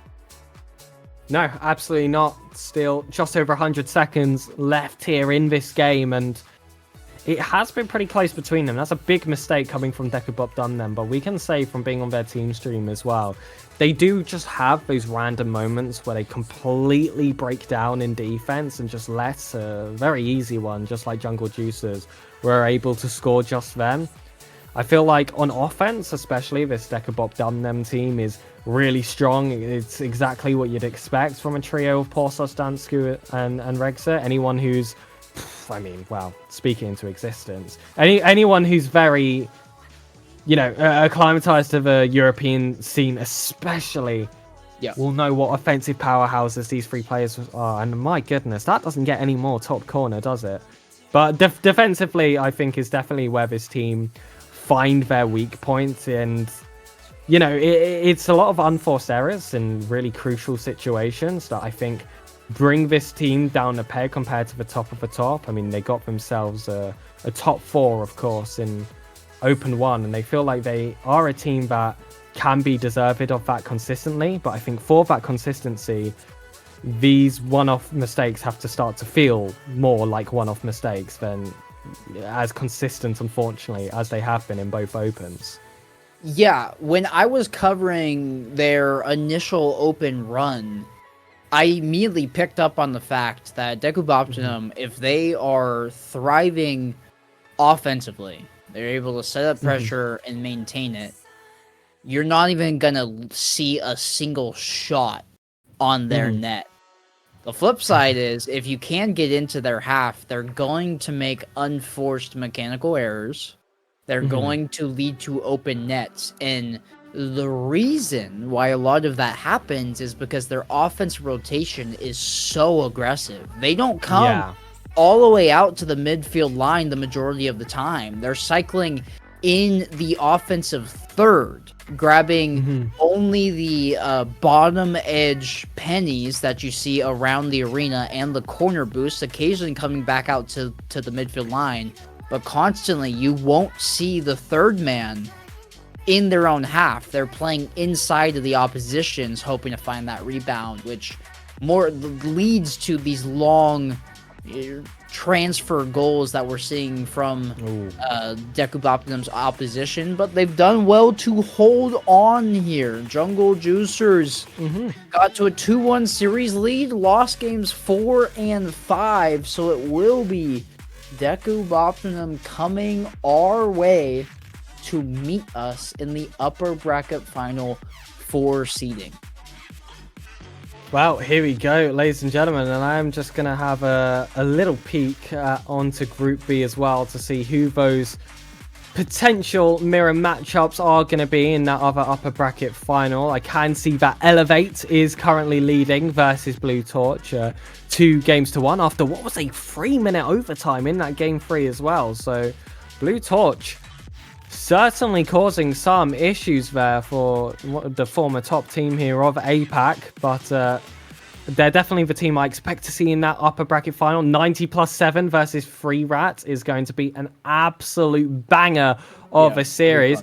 But same for Kinotrope versus Rounds and Lowers. Same for Jungle Juicers versus Praise and Lowers of Group A. Group A, I feel like, is where the majority of the action is at. But that's all going to be very concentrated on that upper bracket finals between Dekubop Dumnen and Luminosity Gaming. Ladies and gentlemen, we will be back after a break. So SirPigasus and Quanzek, please do not go anywhere.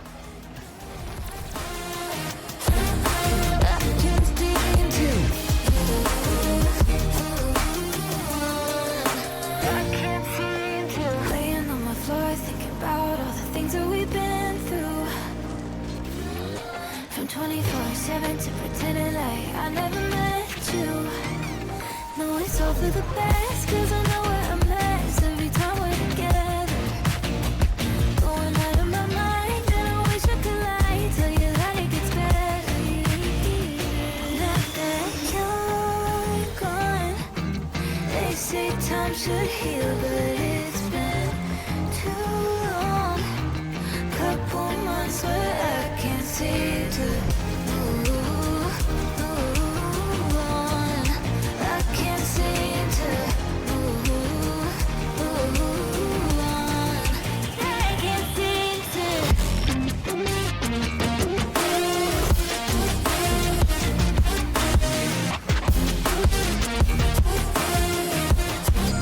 I can't seem to. I can't seem to.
Welcome back, everybody. It's the Luminosity team stream. This time, I'm taking it away here for the RLCS APAC Open number 2 on the quest for the Birmingham Major. We are already into day 4 of the GSL stage, and of this stage, we are now in the winners finals. Technically, they're called upper bracket final.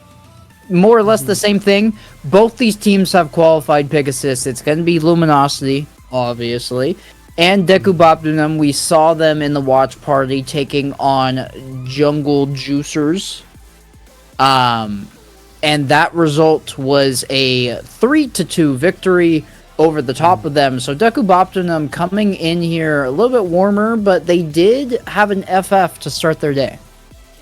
Yeah, had both the easiest series to play of the day and one of the hardest as well, having to face Jungle Juicers and go all the way to game 5 to grab that victory. And I believe they're actually coming into this upper bracket final, coming in from that Swiss stage as the first seed, just because of, you know, a bunch of Buchel's calculations and the likes. But I feel like we're still going to have our favourites here on this broadcast, and it is going to be Luminosity Gaming again for the 3rd series in a row. It looks like that the prediction we've got on the channel is very one-sided towards Luminosity. I feel like someone just threw themselves on Nay just so people could actually win something. So after that last one, I have a very oh my gosh, I can't speak. I have a very analytical brain here, Pegasus. Go on. My major is aerospace engineering. It is math. It is physics. I saw the prediction points put up, and I had to resist every urge of my body to not put up only 10 channel points on the opposition in the off chance that Dekubopdunum won. And I ran away with a boatload of points, but I thought, hey, I'm here on the team stream. It would be heresy if I betted against ourselves, and so I refrained despite the mathematical payout probabilities that were flashing over and over in my head.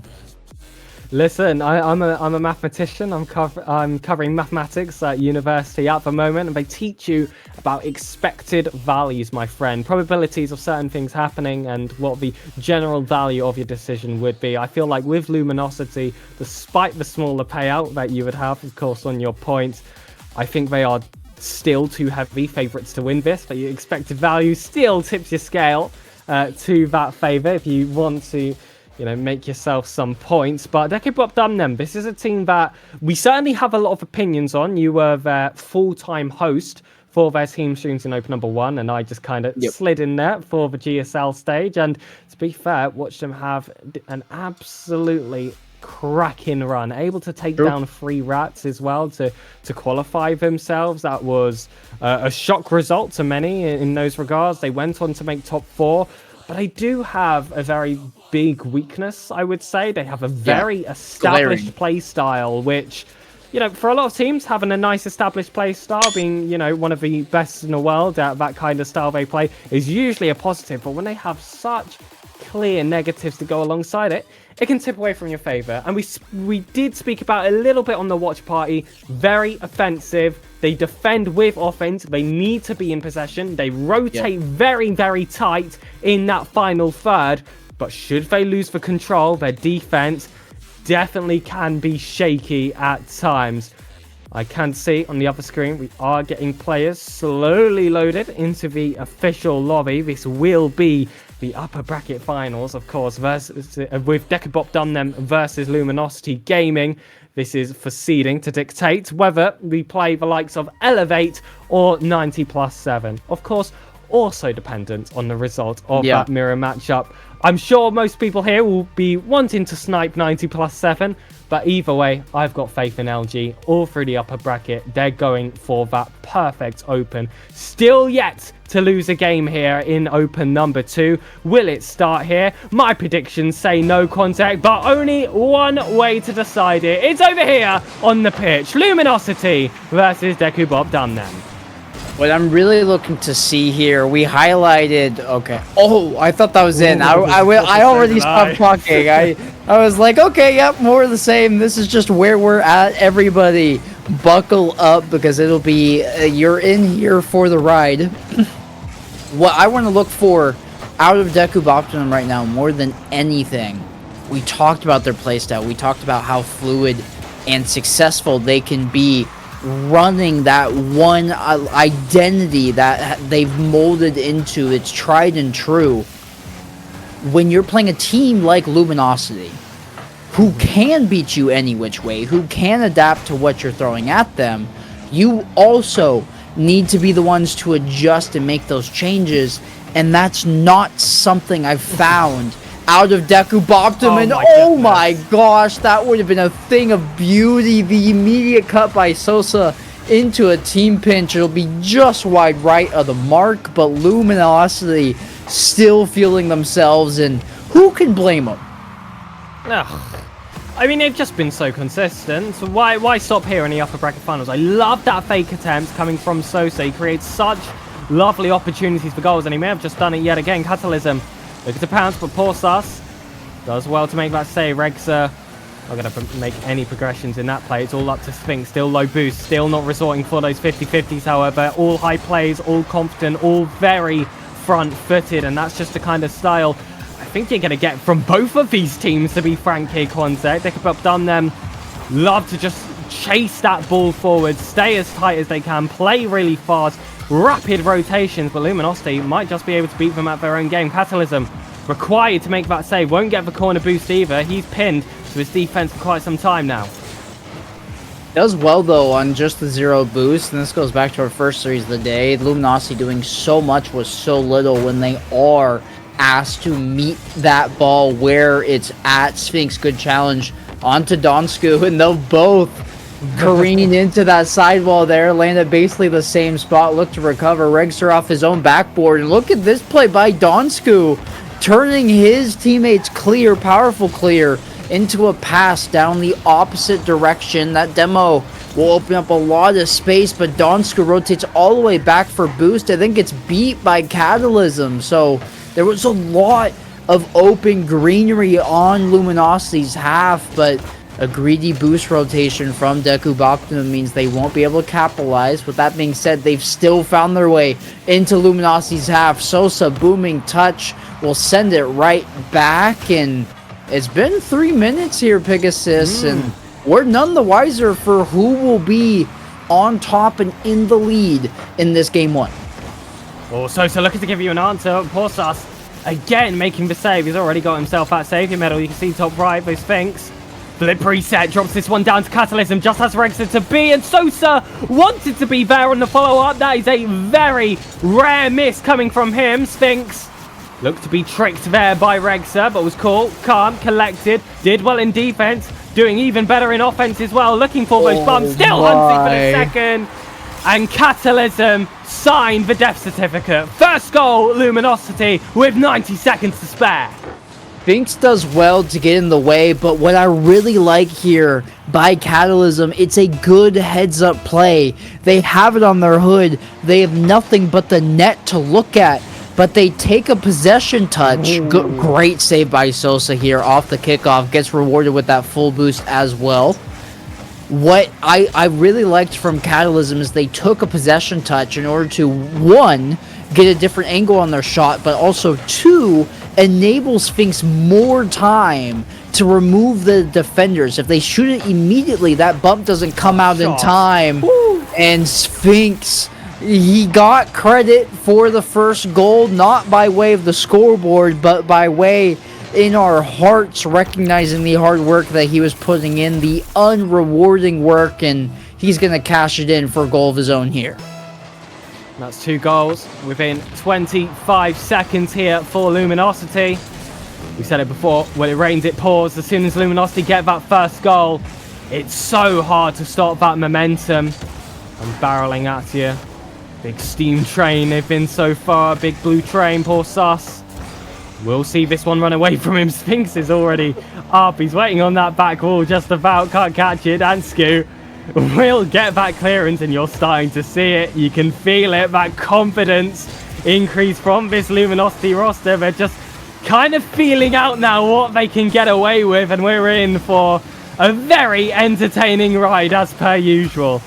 Get away with is the perfect terminology there. They have two, they have a lead, and you can see, you sensed it, I got it at the same time.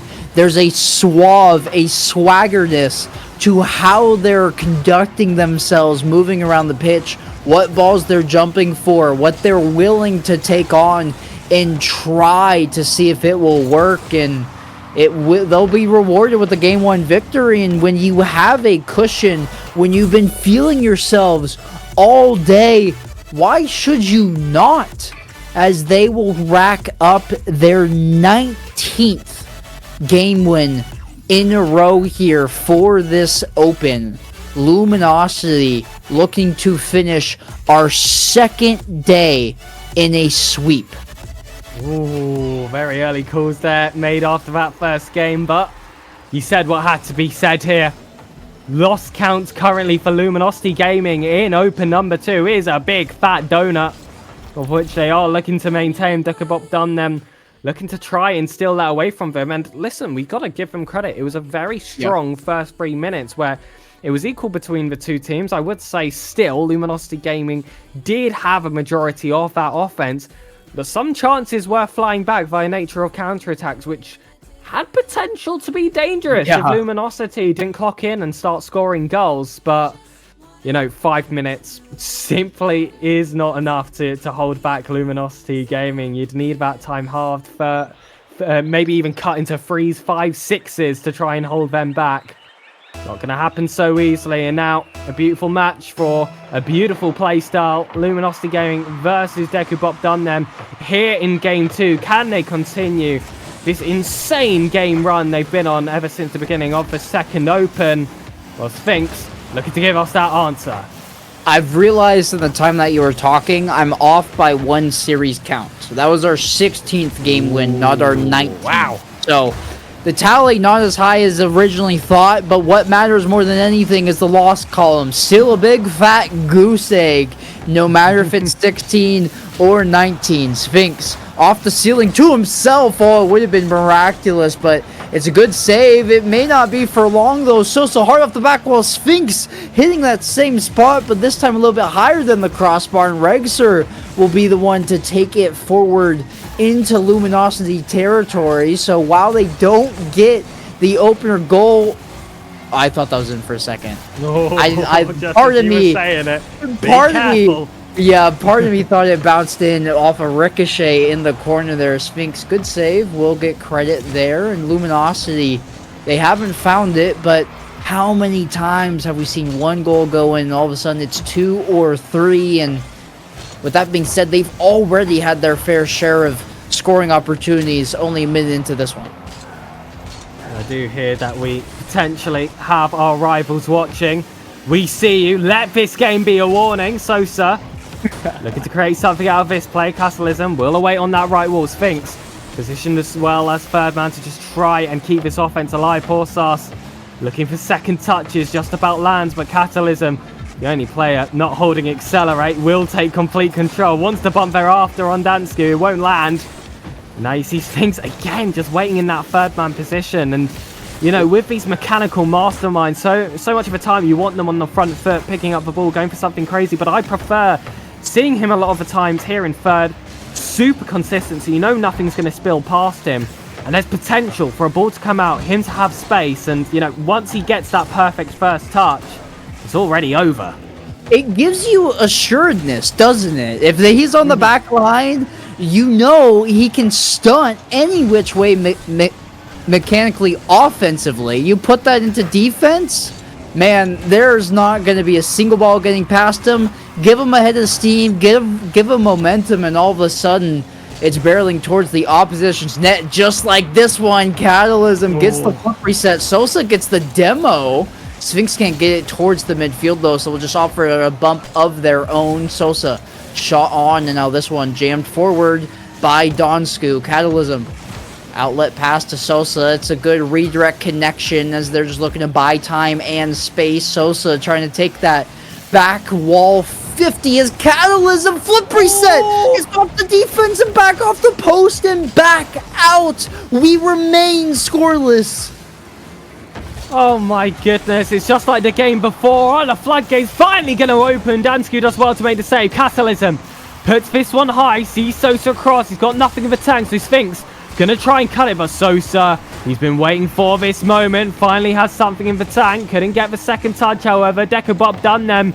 Still really haven't had any sights of that blue half. Sphinx back on off the ceiling. Looks to get that second play off the back wall. Instead it's Sosa yet again. Catalysm is going to be lurking low. Dansku gonna have to be very careful with how he plays this, because if you find Sosa in the 6-yard box, it is over. It is rattled off the nose of Sosa, and we highlighted how good he was at those redirects, at those power touches off the corner of his car. Yet again, there's got to be a little star marked on the field for where Sosa has converted so many times from the same spot. Absolutely lethal midfield, and here he goes again. Get some salt in the wound. Stepping to it is gonna be Sosa, putting the team on his back. 2-0 for Luminosity. Well, we finally see the scoreline break, and you know what that means, ladies and gentlemen.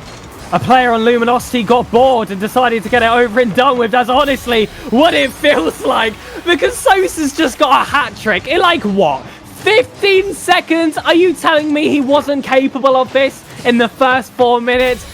I'm not sure how convinced I am anymore. I think they're doing it for content. I think they know they've got this production team behind us. 3 goals quick off the bounce. I'm onto you, Sosa. I really am. Pegasus is about to launch a full-scale investigation into the hustling nature of Sosa in these opens. It's like a switch. He just turns it on, and all of a sudden it's 3, maybe 4 waterfall double tap. It's a thing of beauty. And Sosa, 3 wasn't enough. Add a 4th to your hat trick. Go on. And you can't disrespect Catalysm as well.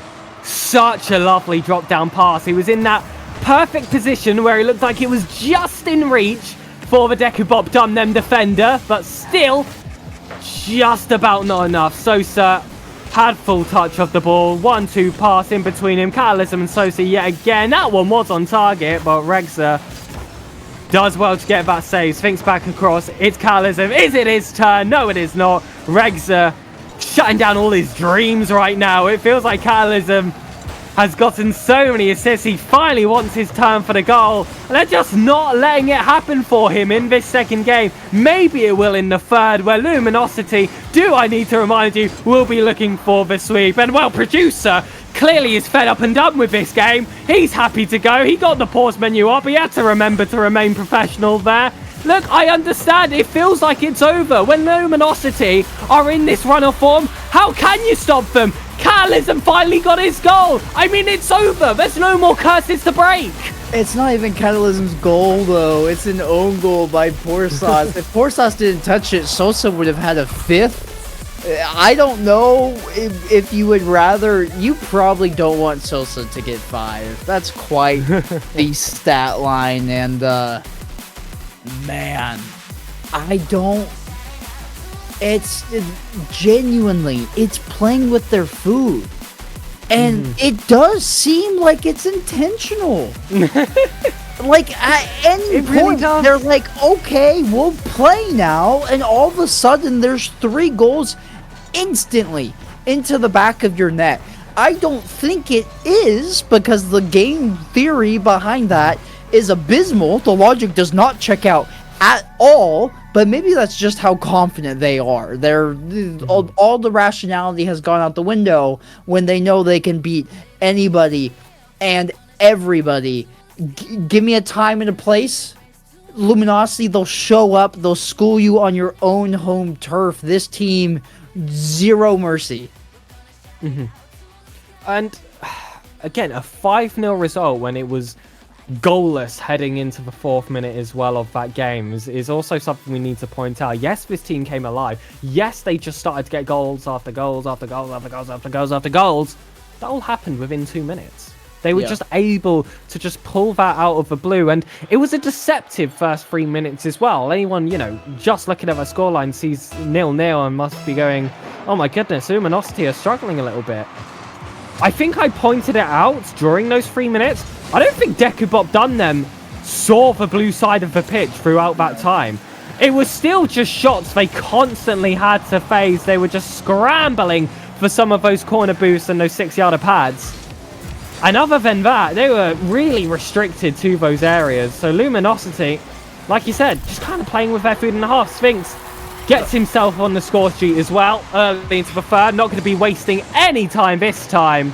Well, it is going to somewhat be a Dansku assist on that one, and Regza will feel unfortunate not to be able to tap that one out. I was wondering how that got so much power behind it. It was Dansku basically using his cars, a little bit of a T, setting that one up perfectly with a bounce, booming clear. Maybe they'll get it back, though. That is a thing of beauty from Regzer, and they deserve their flowers if it's a good goal all the way off the ceiling. Perfect flip, and look at the pace that ball had going into the net. That is quite the equalizer. If there's one way to even up the scoreline, it is a beautifully mechanical, not just individual effort, but team play as well, and they'll concede it immediately in a goal that counts the same, but visibly much less attractive. Okay, so I have 2 questions.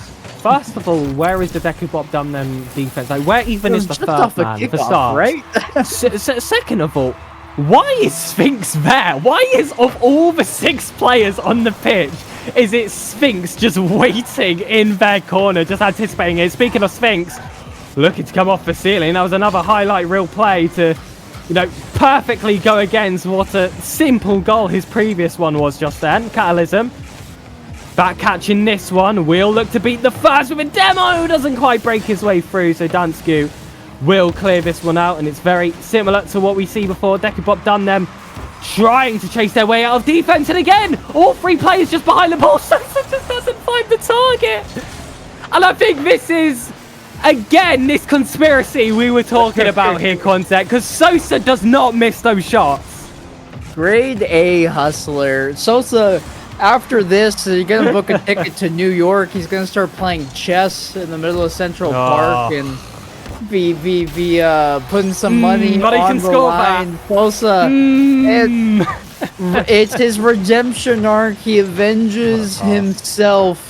Really good pinch pass off the ceiling, and Luminosity make it 3-2-1 here in game number 3. We've seen really good connections from them on these passing plays. We've seen some really fabulous saves come out as well, but the job is not over. We've seen this game really open up for Luminosity past this point. This is the earliest we've gotten all these goals on the board.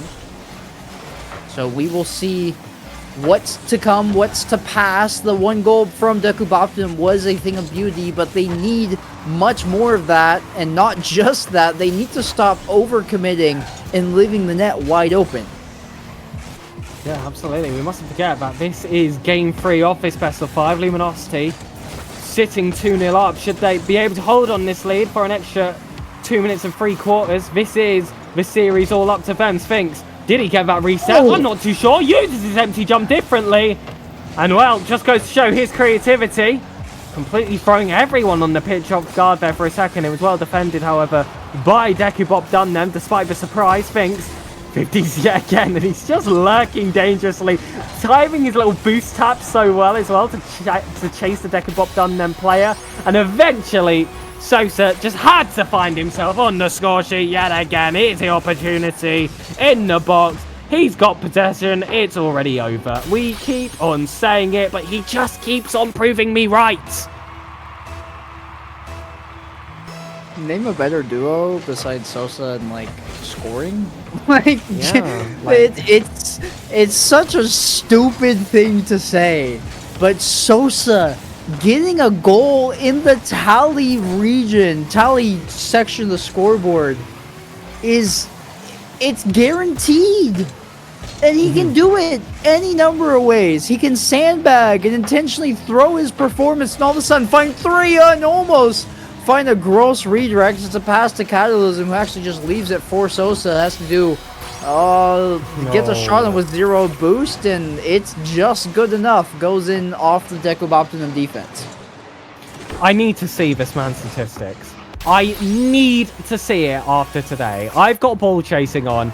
After this, I'm going to collect it all together. I'm going to send it off to Direct, and I'm just going to ask him how. Such a high shot rate, such a high conversion rate as well, alongside it to match, which is no easy feat. If you get so many shots, you expect so many misses.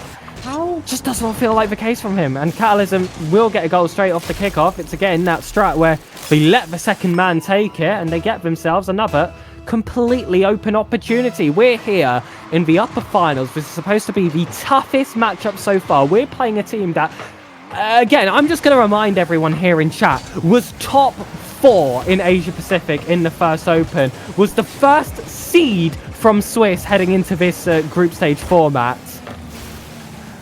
And they're getting 6-1 in Game 3, and it's not even really been close throughout the entire series. Luminosity are just really a different level, aren't they?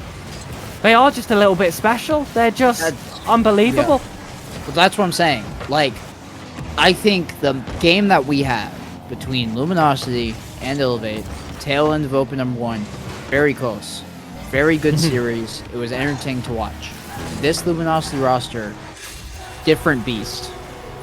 A completely different animal. The confidence they're playing with, the speed, the pace of play, it's vibes. They're out there having a good time. And I feel like because of that, they're going for stuff that maybe they wouldn't otherwise. They're peaking, they're feeling themselves, they're, just throwing something at the wall and seeing what sticks. Catalysm is getting a goal off of a ball touch that wasn't even from his own hood. He nudges us forward, and Donsku with a pre-flip own goal. It is devastating sights if you're a Decuboptimum fan, but Luminosity, not for a single second tonight, have been behind the 8 ball.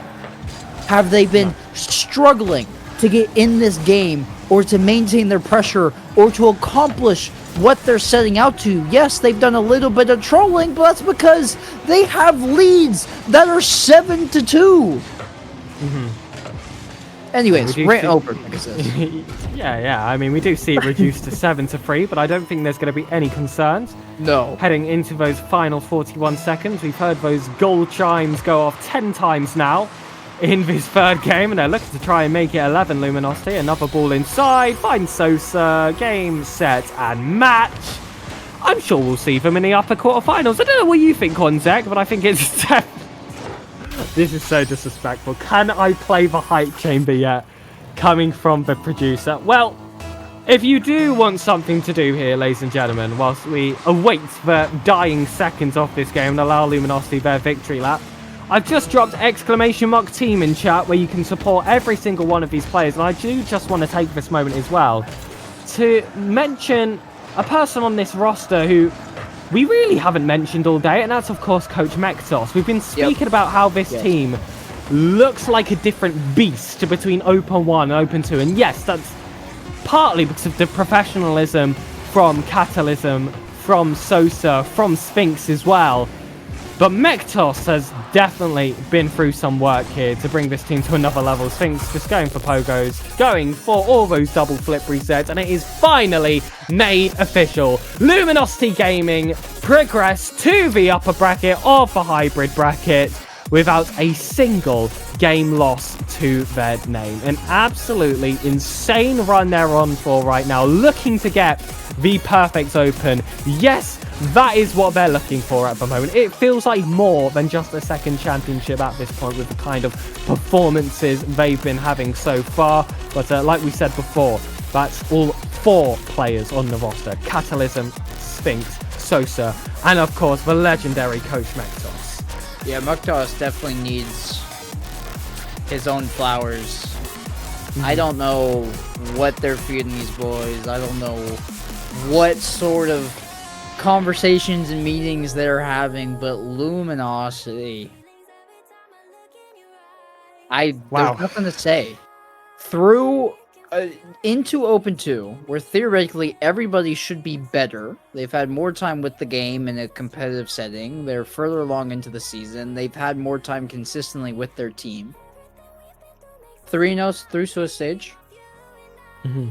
3 sweeps, finishing 9-0. One of those over the top of Senzo. Right? You're with me, right? Yeah. Move forward. Yes, thank you. Move forward from top 32 into the top 16. Top 16 is what we just witnessed here today, GSL stage. W them. 2 wins, you move on. 2 losses, you drop. We played 3 series because we won 2. This third one was for seeding. 3 wins. 3 series wins. 3 sweeps. Which means the end result is a 9-0 game differential. 18-0 through the 2 most trialsome days when it comes to qualifiers, the range of matchups you're going to see, the different styles of play. 18-0. And they didn't even break a sweat. Any second, can you name any second you or I were nervous in the booth? Yeah. Dating all the way back to Sunday to now. No! It didn't happen! Luminosity is something special, and I'm going to be watching along. I know we talked about some sort of watch party that would be happening. Yes. I'm going to be here because I want to see them finish this Open number 2 without dropping a single game because they're playing that good right now. It is good. It can happen. It should happen if nothing changes. I mean, it's just insane right now. And if you do want that watch party tomorrow, please let us know in chat as well. We've definitely had a few discussions about it, myself and Quanzek, that I don't want to stop watching this game, whether we do it on stream or not. You know, we will have drops on as well. If you guys would like to see that, we are willing to provide myself and perhaps even Quanzek as well. But another thing I just want to say here is 90+7 versus Elevate is happening in the other upper finals right now. We will play the loser of that series. And as it stands, 90+7 are leading 2-0 versus Elevate on their way to potentially sweep the grand finalists. The current game score is even between them. What on earth is happening? We're not going to watch party for them. However, we are just going to end and we will get you guys on a lovely raid over to this channel. However, we might have to move quick because I've just seen 90+7 may have just scored again. Well, ladies and gentlemen, check out chat yet again. We've got ! team. Let me type that correctly. ! team if you want to support the players. ! Casters if you would like to support the likes of myself and Quantek. !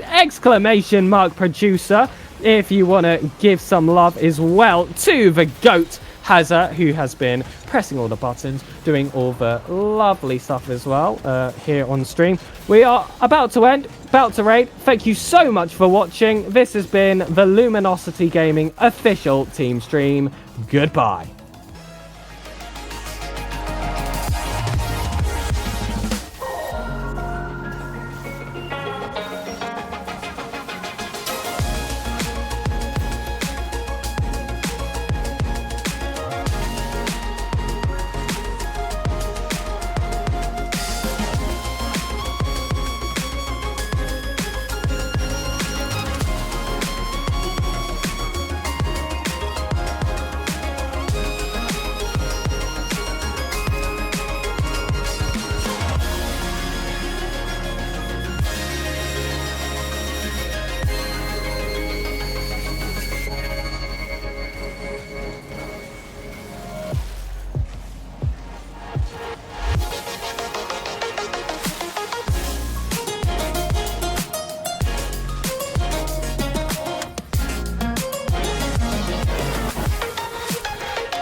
for